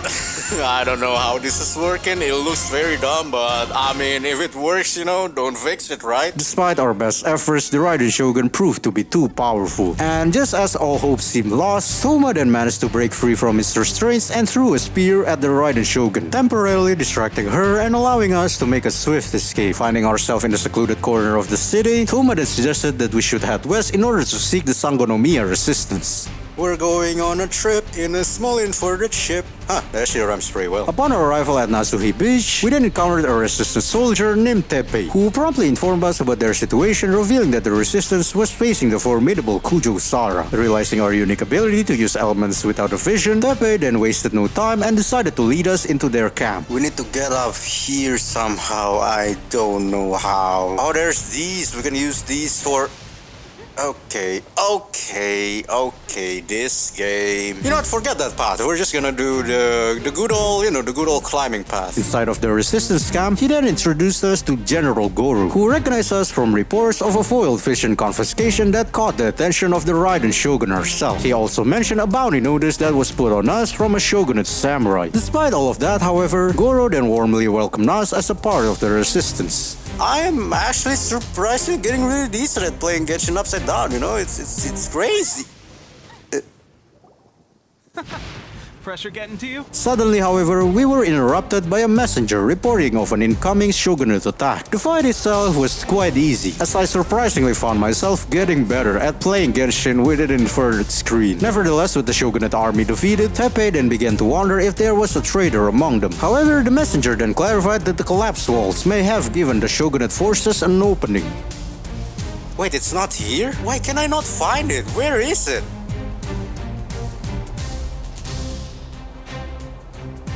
Oh, okay, yeah, we're just gonna cut that out, it's not a big deal. Upon returning to Fort Fujito, we then received the distressing news that Goro had gone to intercept a massive shogunate offensive led by none other than Kujo Sara herself. Determined to help, we then hurried to Nazui Beach, where we then witnessed Sara offering a ceasefire in exchange for handing us over, a demand Goro firmly rejected. Stepping forward, we engaged in a fierce battle with the shogunate forces in combat by champions and eventually emerged victorious. However, the battle was far from over, as Sara then launched an all-out attack on the resistance. Just when the odds seemed stacked against us, a sudden downpour heralded the arrival of Kokomi, as well as reinforcements from Kazuha and Beidou. With the shogunate's armies repelled, Kokomi then extended an invitation to Watatsumi Island, which marked the end of the second act of the Inazuma Arc Conquest. Following that, the final act then commenced when Teppei introduced us to the village of Boro, which also served as the resistance training ground. From there, he then guided us up to the Sangonomiya Shrine in the west of the island, where we then met with Kokomi once again. It was there that we learned that the resistance had been receiving supplies from an anonymous sponsor. Kokomi then shared her suspicions and concerns about the situation, questioning the motives behind it given the Vision Hunt decree and the Tenryou Commission's zealous support of it. Suddenly, to our surprise, Kokomi then appointed us as the captain of Swordfish 2, the Resistance Special Operation Unit, and tasked us with dealing the Kairagis in the southwest of the island. Proving our worth, we managed to defeat the Kairagis, and the provisional leaders of Swordfish 2 willingly ceded their positions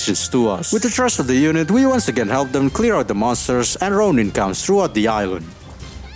Ooh, did that just took half of my HP? Oh yeah, they for sure just took half of my HP. Oh. Days later, we then reunited with Teppei, who then happily shared his promotion to a captain of the Herring 1 unit. His impressive performance in the battle against the Shogunate Navy, partially thanks to a weapon from the Resistance new sponsor, earned him the well-deserved promotion. Leaving for another mission, we then arrived back at Fort Mume, where we then noticed 3 suspicious electro-monuments. Once activated, Okay, it's the electro. I need to be very careful here because it's raining and this guy, with electro charge can probably one-shot my characters. Ooh, dodge, nice. Okay, good. Yanfei is surprisingly kinda popping off right now. Oh, no, okay, you just wait, alright? I'm coming for you, How am I still alive?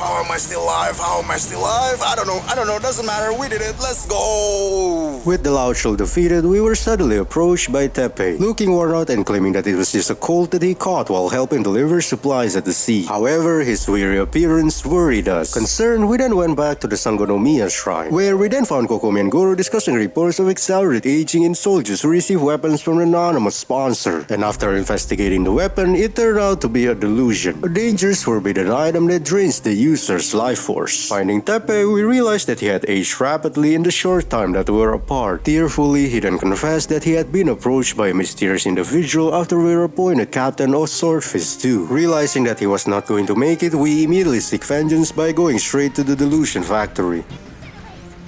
They are really tanky. Even with max artifacts, I'm doing no damage now.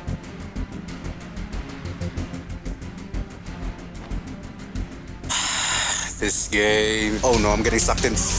Yo, nah, bro, what the? Oh my gosh,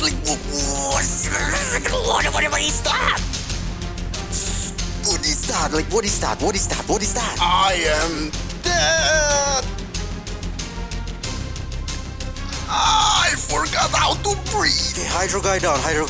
The Electro guy shouldn't be able to heal anymore. Alright, it's just the Electro Fatui guy left. Look at that though, look at the shield. The shield didn't even budge. Come on, okay, there we go. Oh, there's more. Oh no, okay, Mirror Maiden.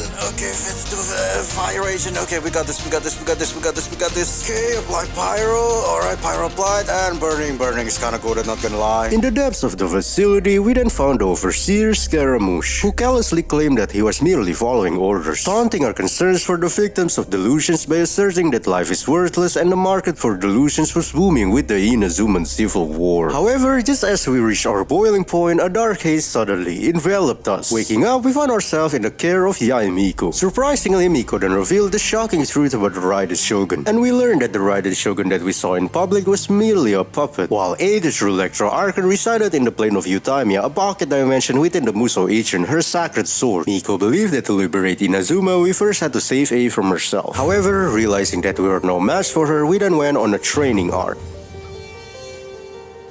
How is that a fail? How is that still a fail? I hit that thing for like 7 times, huh? Oh, come on! Alright, let's go. First try. Yeah, just cut everything else out. With the training arc completed, Miko then invited us back to the shrine to meet another ally in our efforts to abolish the Vision Hunt Decree. While waiting, we gathered around all of the information that we knew about the decree, concluding that the Fatui had manipulated the Shogun puppet by exploiting her single-minded focus on pursuing eternity. This allowed them to create unrest, establish market for delusions, and collude with the Tenryo and Kanjo commissions while shouting out the Yashiro commission from the decision-making. To our surprise, however, Miko's ally turned out to be none other than Kujo-Sara, who initially threatened to arrest us. However, Miko then reminded her that we were on holy grounds and no violence would be tolerated. Miko then warned Sara about the Fatui's true intentions behind the Vision Hunt Decree. Though she remained skeptical, we then agreed to gather evidence within 3 days to prove our claims. Wasting no time, we immediately headed to Jinju Forest to awaken Sayu, the sleepy young ninja from the Sumatsuban, who could help us navigate the inner workings of the Tri-Commission. With Sayu by our side, we then returned back to the Komori Tea House and briefed Toma and Ayaka on the evidence that we had gathered so far. Hearing our news, Toma then suddenly came up with a brilliant plan. The plan involved distracting the Tenryo forces with fireworks purchased from Yoimiya, creating a diversion that would allow Sayu to sneak in and steal the crucial documents. What the heck just happened? I don't know. With the plan executed, we gathered around as Sayu presented the documents confirming that the Tenryo commissions were indeed having a secret correspondence with the Fatui. Realizing this major breakthrough, we then returned to the Grand Narukami Shrine and hastily handed the crucial evidence that we had obtained. Unable to believe her eyes, Sara then stormed off, and hoping the chaos would draw out the Raiden Shogun, we quickly followed her to the city and stormed into the Tenryo Commission's headquarters. Every time I fought these guards here, I feel like they always have like a lot of HP. Is it just me? I can't be the only one, right? Confronting the head of the Kujo clan, he shamelessly admitted their collaborations with the Fatui, driven by the lure of generous rewards in exchange for upholding the Vision Hunt Decree. He then disclosed that the Shogun was currently in a meeting with Signora. Filled with fury, we swiftly made our way to the Tenshukaku, determined to expose his crime in front of the Shogun herself. And thus, the time had come for...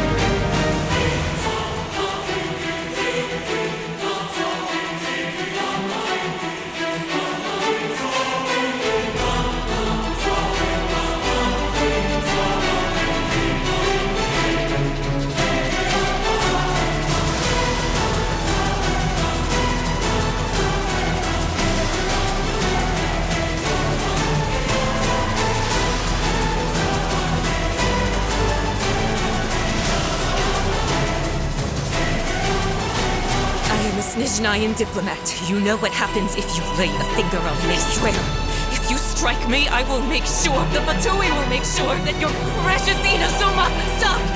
I order you! And you! Filthy rats! All of you!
With A defeated, Miko then stepped forward and reprimanded her for turning a blind eye for her people's suffering and isolating herself from the world. Remarkably, the dark skies above the plain of Euthymia began to brighten, signaling a gradual acceptance of our words. With the Vision Hunt decree finally abolished, we then returned to the Grand Narukami Shrine to meet with Miko once more. To our surprise, Miko then revealed that she had already handed over the Electrodoses to Scaramouche in exchange for sparing our life during our encounter. Nonetheless, with the Archon quest completed, Miko then proposed that we head to Sumeru next. However, before we could proceed to Sumeru, we had to complete another Dainsleif quest. And this quest is located in the depths of the chasm. And the chasm... where do I even start with this place? Oh my god, what is that? What is even on my screen? The statue of the seven is on the opposite side. No. I can't. It is impossible. It's impossible. It's not possible. It's not humanly possible. Alright, so we need to glide across. I'm going to defend straight someone. Please, son, help. Alright, I give up. Just freaking kill me. I hate this game, bro. This game is stupid. I'm done. I give up. I freaking give up. I got this. I got this. I got this. I don't got this. Okay, so low, high, middle, low. Low, high, middle, low, high, low. Low, high, middle.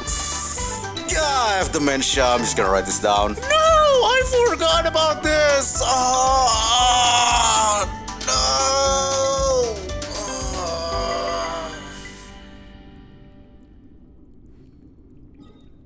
Alright, see you in 90 hours. Upon completing the side quest, we then continued our expedition further down the chasm. Suddenly, however, we were taken back when Dainsleif emerged from a portal right beside us. He then disclosed that he was in the pursuit of another Abyss Herald but had been misled into the chasm due to their portal manipulation abilities. Journeying alongside Dainsleif, we then came across a hill Chilcam and explained that we were on a commission to investigate their activities. Dainsleif then disclosed that the unique environment in the chasm weakened the curse of immortality that afflicted the people of Conria, including himself. Our conversation, however, was abruptly interrupted as we found ourselves ambushed by a band of Black Serpent Knights.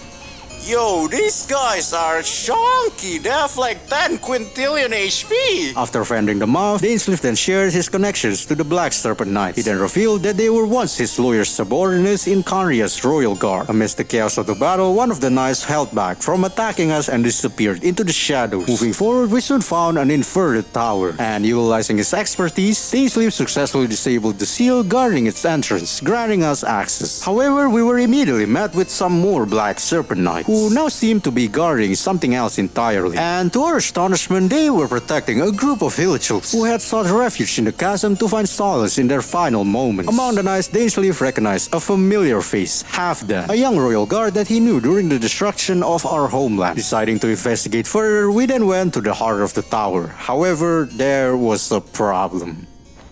Whoever put that hole right there, you suck. How do I get to there though? That's so far away. How do I get there? Oh man, I don't know how to get there, man. I hate this place. There's no way, bro. There's just no way. I don't know. I seriously don't know. Like I'm about to give up. Like I seriously don't know. Like what did I miss? The roof was open all along.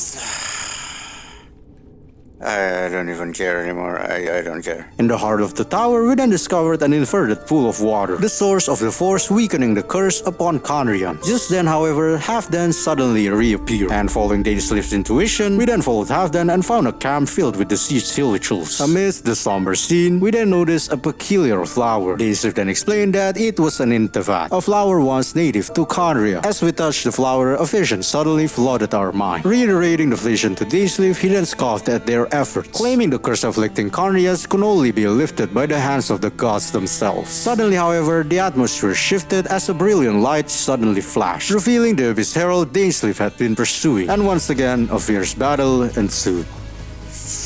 Okay, Kave, what are you doing, Kave? Kave is legit trying to make me go to a mental hospital.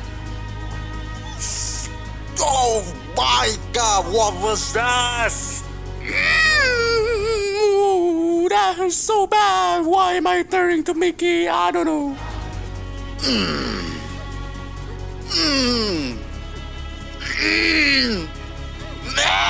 With the Abyss Herald defeated, we then returned back to the Inverted Tower, where we were just in time to witness the Abyss Order activating as some sort of device, causing excruciating pain to everyone. Shockingly, out of nowhere, Halfdan then launched towards the device, using his body as a shield to block the blinding light. Furious, we then confronted the Abyss Lector, Witchman. Another battle soon followed. Oh, I should have brought Kaya. No. Alright, it's fine. I got this. We're pink chilling. We're not pink chilling. Yo, this guy is absolutely getting finesse. I'm getting finesse. I'm sorry. Okay, I'm just kidding, you know?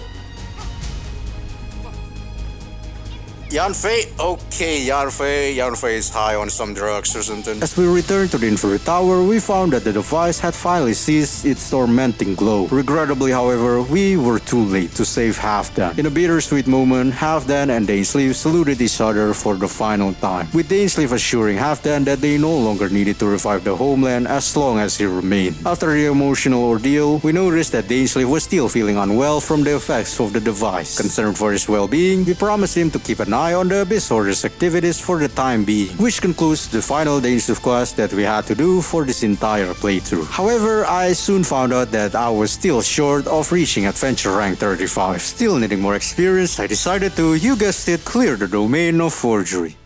Wait, is that 400? With relentless efforts, I finally achieved AR-35. But recalling the rules... Alright, Ascension Domain. Yo, even the hill trolls are not even taking damage anymore. Yeah, looks like we're gonna have to rely on, good old Burning here. Burning still does okay damage, 150, it's pretty decent. It's better than nothing, right? But... I just got one-shotted! Alright, it's fine, I got this. Barbara is also very helpful here, even though she does like 50 damage, She's saving me here. I am surprisingly getting really decent at this. Well, I'm like 20-something hours in. I'm pretty sure like 28 hours in, so like, I guess it's under... Okay, alright, I'm just gonna shut up. They are really tanky though. I should probably set my characters, but I really don't want to.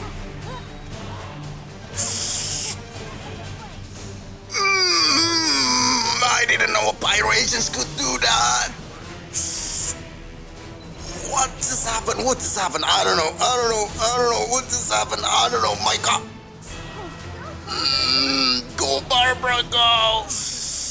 Daddy, chill. Wait, what? Jeez, the Hydro Beast Mage did like 4,000 damage. Alright, it's just the Electro Cube left. It shouldn't be a problem. The completion of the AR-35 Ascension Domain posed a significant challenge, as it triggered an increase in the world level, substantially amplifying the difficulties that awaited us in the next region. Now, you might be wondering, why didn't I just ascend my characters? The truth is, character ascensions require specific materials that can only be obtained in particular locations, making the process an arduous and headache-including task. As for Barbara, indeed, the materials were relatively easy to acquire, but considering Barbara's damage output, sending her to level 60 wouldn't yield a significant amount of difference to warrant the effort despite its relative ease. Nevertheless, with determination and unshaken resolve, our journey pressed onward, leading us to the final region of...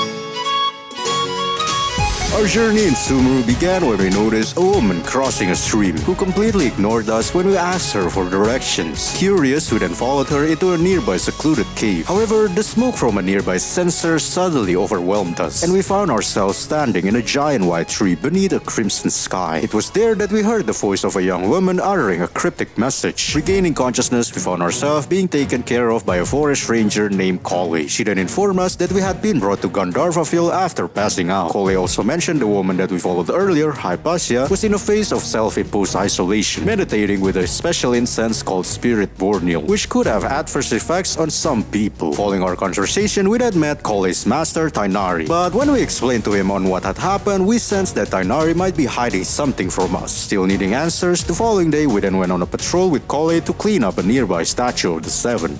Oh, thank God there's these things in Sumeru.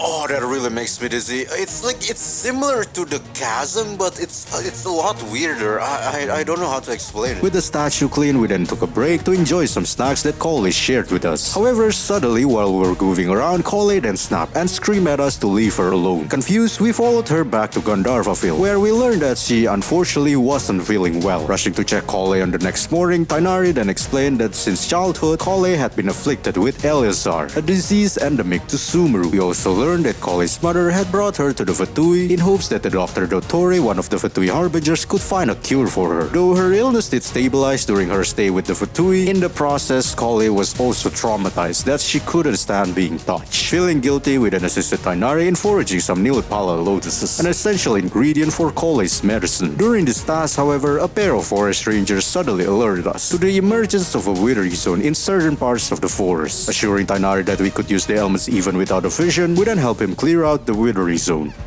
Yo, they are really tanky. Wow, the Ascension Domain really did mess things up, huh?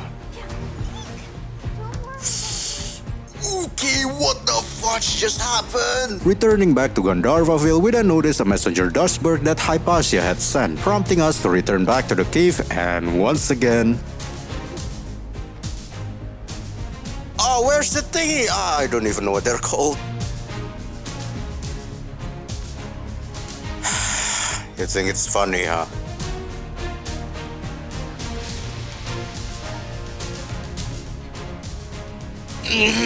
Come on!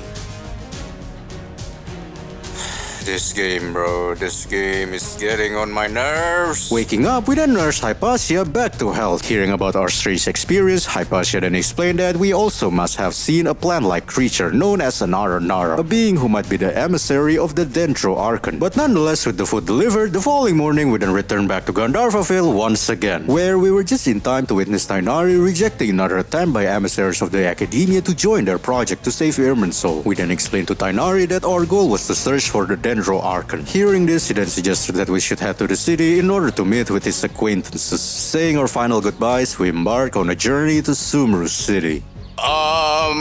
Okay, Sumeru City is definitely the worst out of the...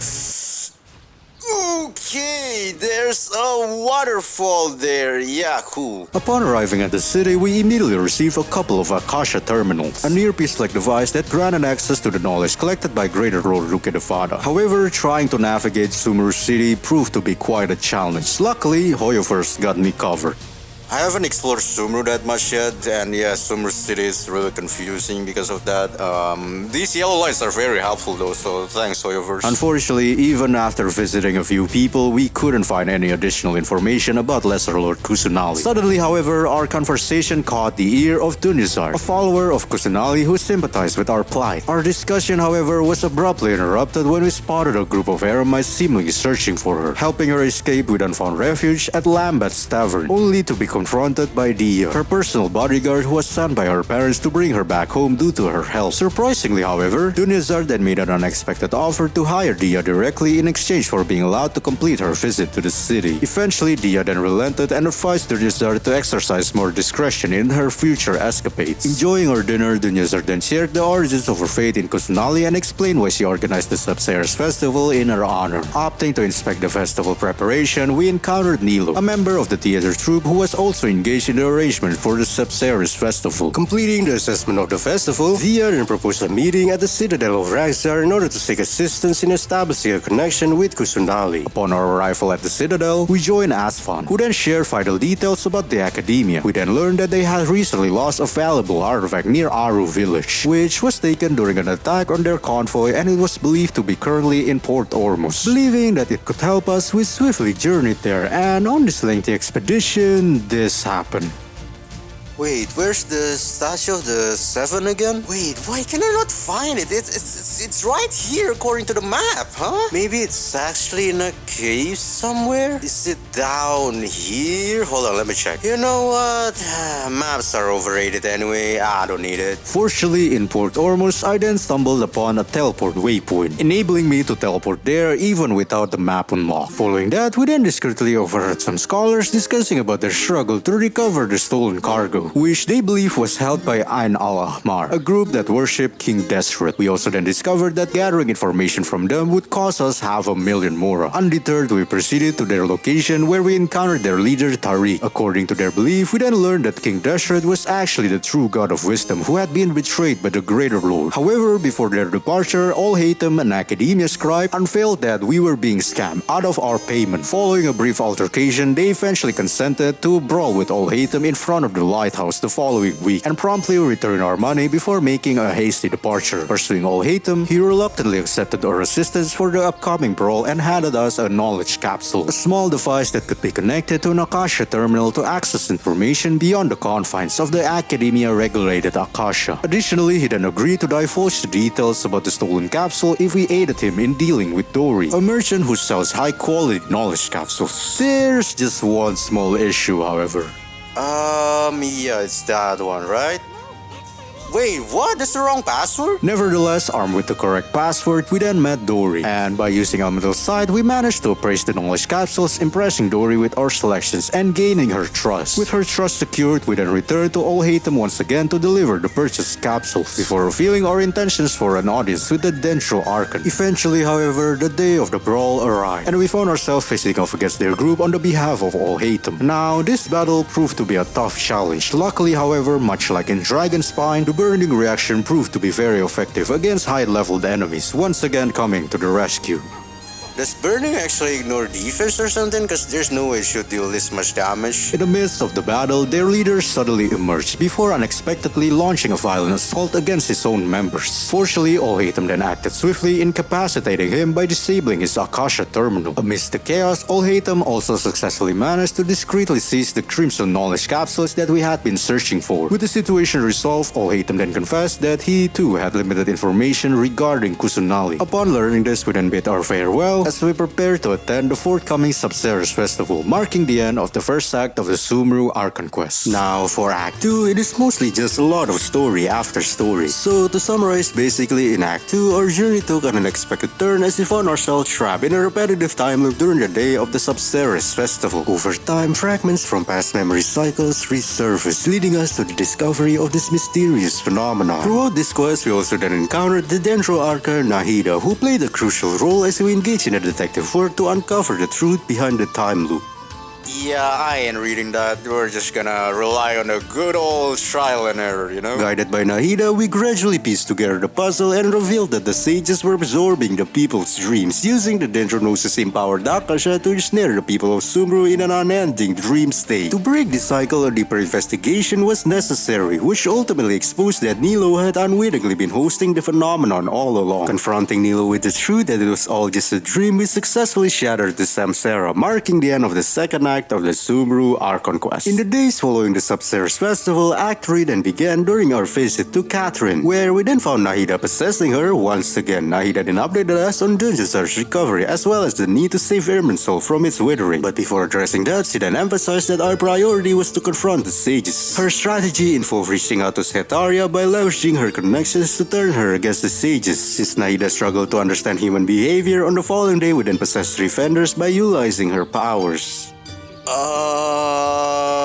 He's feeling a lot better. Oh, it's that one. Eventually, Setaria then admitted her involvement in the Sage's Mastery Harvest scheme during the Subceres Festival and advised us to retrieve incriminating documents near the Academia entrance. Upon reaching the entrance, however, we then found a manipulated crowd cheering for us and found that the mastermind controlling them was the high-ranking Fatui Harbinger, Dotori. Realizing the Fatui's involvement on this matter, we promptly left to seek more information from Tainari. However, our journey to Gandharville was suddenly interrupted by an attack from a group of Eremites.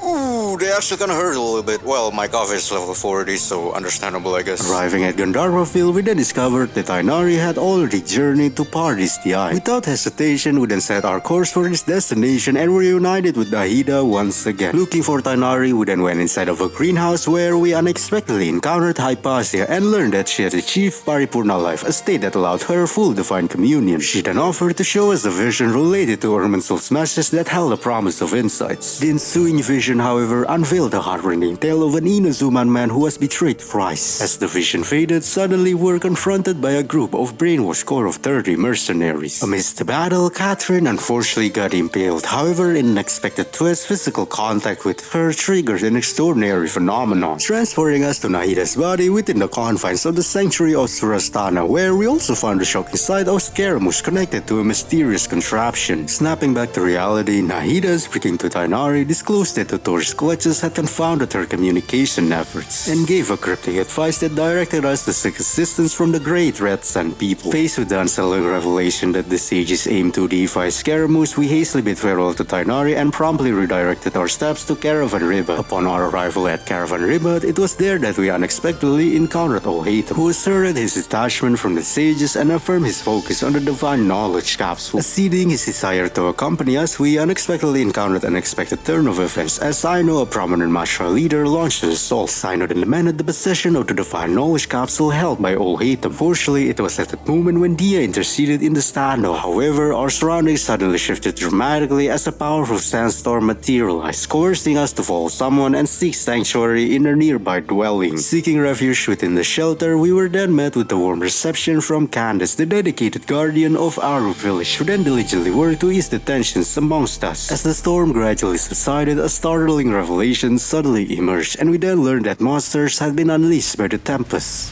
Oh gosh, they are chunky. I am doing no damage, and these are the small ones as well. I know there's like the big one in the polluted zone. Oh, not another wave. Barbara is actually saving me here though. Without Barbara, this fight will 100% be impossible. Oh, it's on cooldown. Oh no, well, there goes my source of damage. Well, I mean, I could revive Kave, but if I mess up and, you know, my Yanfei, this fight will practically be over. Oh yeah, like that.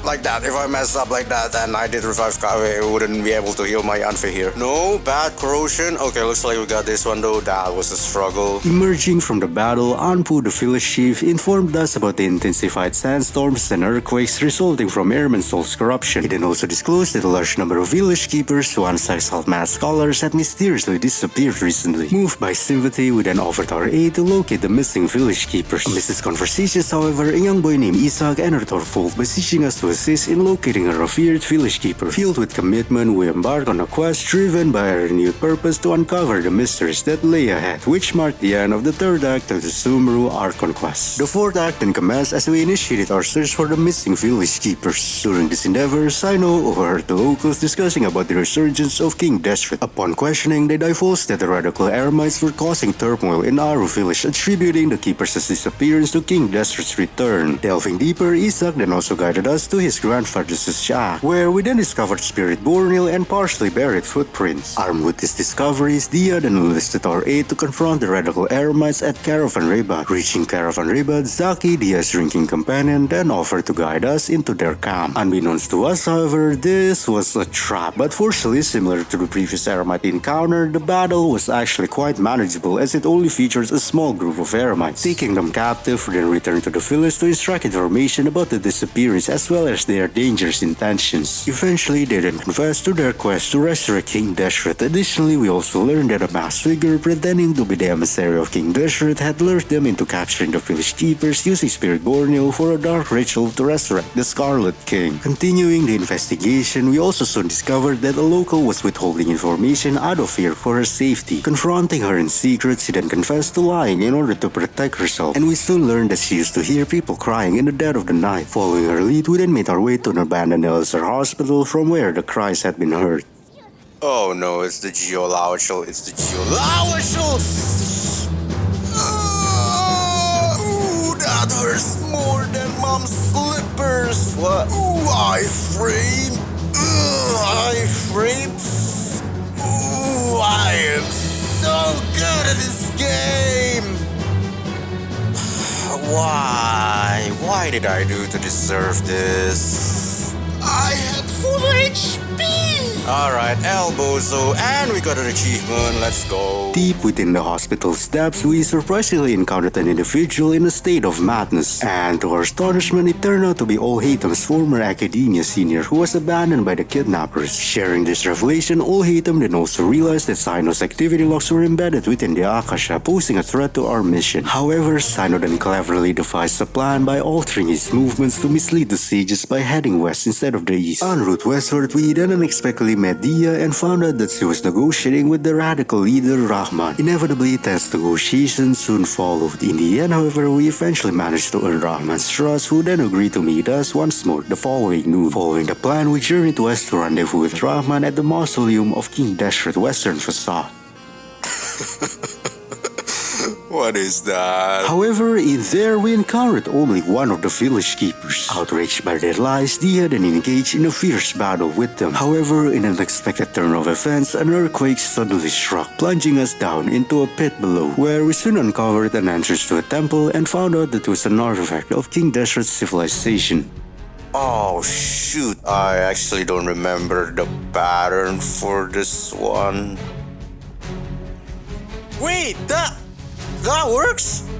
Okay. Hey, yo, whoa. My cover was at full HP. He's at red now. How is that even possible? What was that? That was instant. I didn't even get the time to switch. Venturing further into the ancient temple, a revelation about the intricate connection between Rukenufada and King Deshret came to light. Shaken by this revelation, Rahman took some time for introspection and eventually rejoined us, apologized for his actions, and offered to return all of the village keepers that they had kidnapped. Following that, arriving at Rahman's stronghold, we then confronted two senior academia members who admitted that the sages had devised a scheme to create a new god of wisdom with the assistance of the Dr. Dottore. Realizing that time was ticking, we hastened back to the village and brainstormed a plan to overthrow the sages and liberate Kusunali, which marked the end of the fourth act of the Sumeru arc conquest. Returning to our village after several days, the final act then commenced with the formulation of a daring plan aimed at rescuing Kusunali on the impending Nia Garbahade. Guided by Olhatem, we journeyed south and returned to Rahman's stronghold, where we then donned a headset and envisioned where a world where Kusunali was safe and Sumeru transformed. Following that, we then continued to Caravan Ribat in order to meet with Sino. He then agreed to collaborate with the local core of the detachment to apprehend Rahman and his group, knowing that the Academia would cover up his desertion. Assuming that Sino was still affiliated with the Academia, their commander Luxembarbo accepted our request, bringing us one step closer to the plan. In the stage encounter, Rahman's group approached from the east. Taking a confrontation, Sino then assured us that he would handle the rest by overseeing the transfer of Rahman's group to Sumeru City. Unfolding the next phase of our plan, we then rendezvoused with Dia to support her in convincing Tainari to endorse the plan and provide information about Dottore. Arriving in Paradise Dia, we then introduced her to Tainari, who then confirmed when inquired about his encounter with Dottore and revealed that Dottore was planning to take Hypatia with him. Following Dottore's trail, we journeyed southeast and deduced that he intended to depart for Snezhnaya via a boat from Port Ormuz.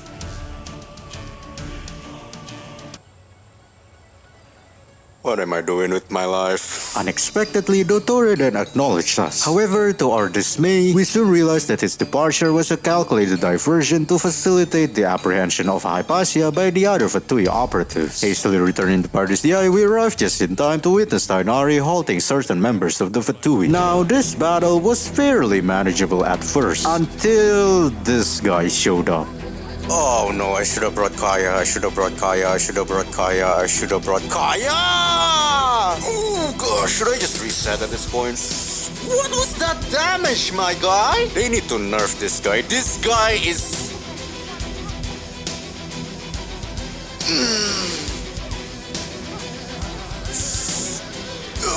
freaking overloaded. There's another one with another agent.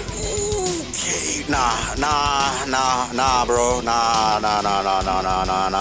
This is just impossible. They would deal like 4,000 damage each time. Alright, we got this. We don't got this. We definitely don't got this. No. Yo, my barber was at like 3,000 HP and then bam, 150 in an instant. Like, look at that damage. What is that? Damage! I ran out of food. I don't even have any more food. I have to use these like Sunserias. Yo. Where's the agent?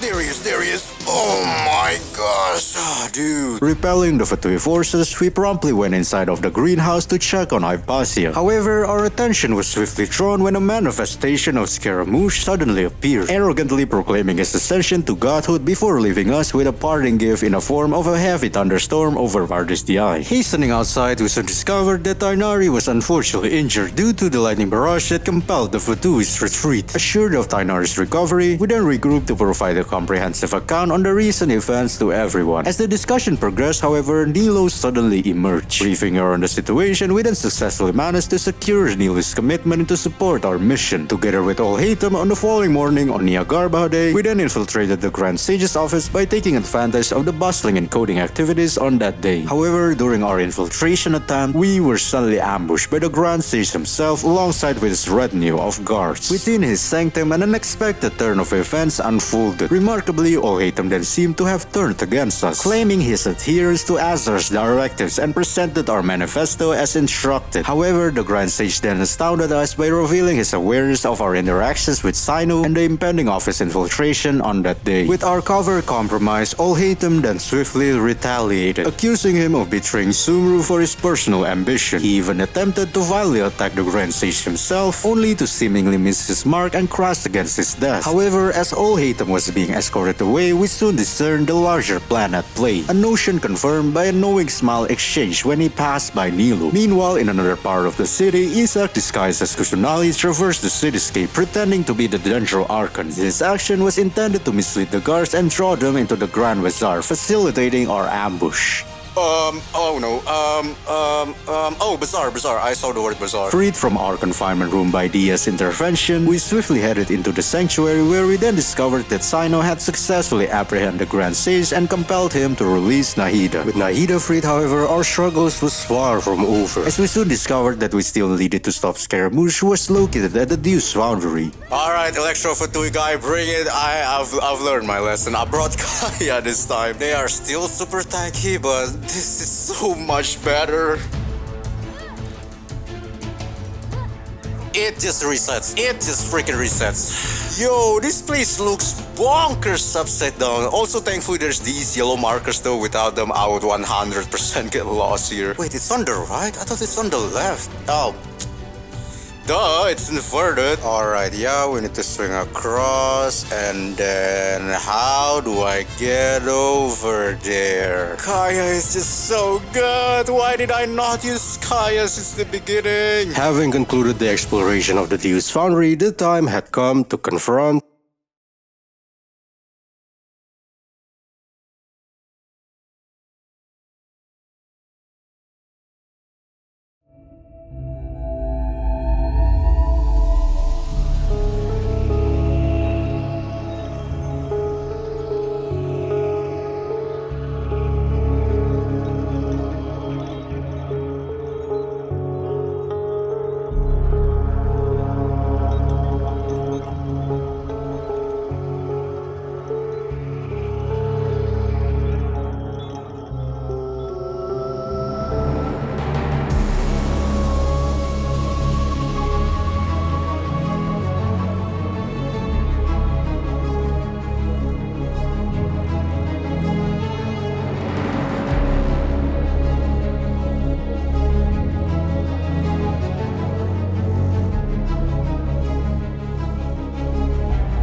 Following Scaramouche's defeat, Nahida then ingeniously merged her Dendronosis with the Electronosis. This fusion birthed a divine knowledge capsule encapsulating Rukkhadevada's final memory.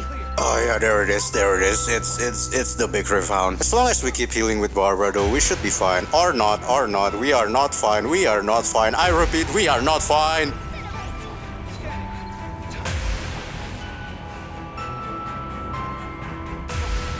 Wait! Where did it go? Wait, what? Did it fall off? Can it not fly? I mean, alright then, I'm not complaining. Alright, it's just the VLAUST left. I brought Kaya though this time, so we good. Or maybe not. My Yanfei does 80 damage. Okay, this is gonna take a long time, but you know, we just gotta believe. Alright, this is it. Kaya made that battle so much easier. I should have just used Kaya since the beginning. Upon reaching Irminsul, we encountered Rukkhadevada's lingering consciousness, which manifested as Nahida. The Greater Lord then explained that they are both embodied avatars of Irminsul and clarified that 5 centuries ago, during the Cataclysm, all Archons were summoned to Khaenri'ah with the exception of her, who was entrusted with safeguarding Irminsul. Amidst her responsibilities, however, she began to sense the corruption within Irminsul stemming from the forbidden knowledge. Therefore, as a countermeasure, she devised the Akasha to compile the wisdom and dreams of the people, serving as a buffer for her powers. Regrettably, despite the Akasha's success in largely purging the forbidden knowledge, traces of contamination still endured. This revelation showed her that she too had become tainted. Furthermore, even after she sacrificed herself, the imprint of her existence will persist through indelible memories and knowledge. Therefore, as a last resort, she created Nahida from the purest branch of Irminsul, with the hope that someday she would eradicate all vestiges of her presence. Despite Nahida's pleas, the Greater Lord then explained that there was no other way to save Irminsul and revealed the final message, "Let the world completely forget me," before bidding farewell to Sumeru for the final time. This valiant act restored the people of Sumeru's ability to dream again and permanently cleanse Elazar from the world. But nevertheless, with Irminsul now saved, a mighty victory unfolded before us. For 40 enduring hours of fierce struggle and unyielding suffering, what once loomed as an impossible feat is now our undeniable reality. The hours of the battle, the moments of doubt, all culminated in this earth-shaking triumph. Wait, no. No. No! No!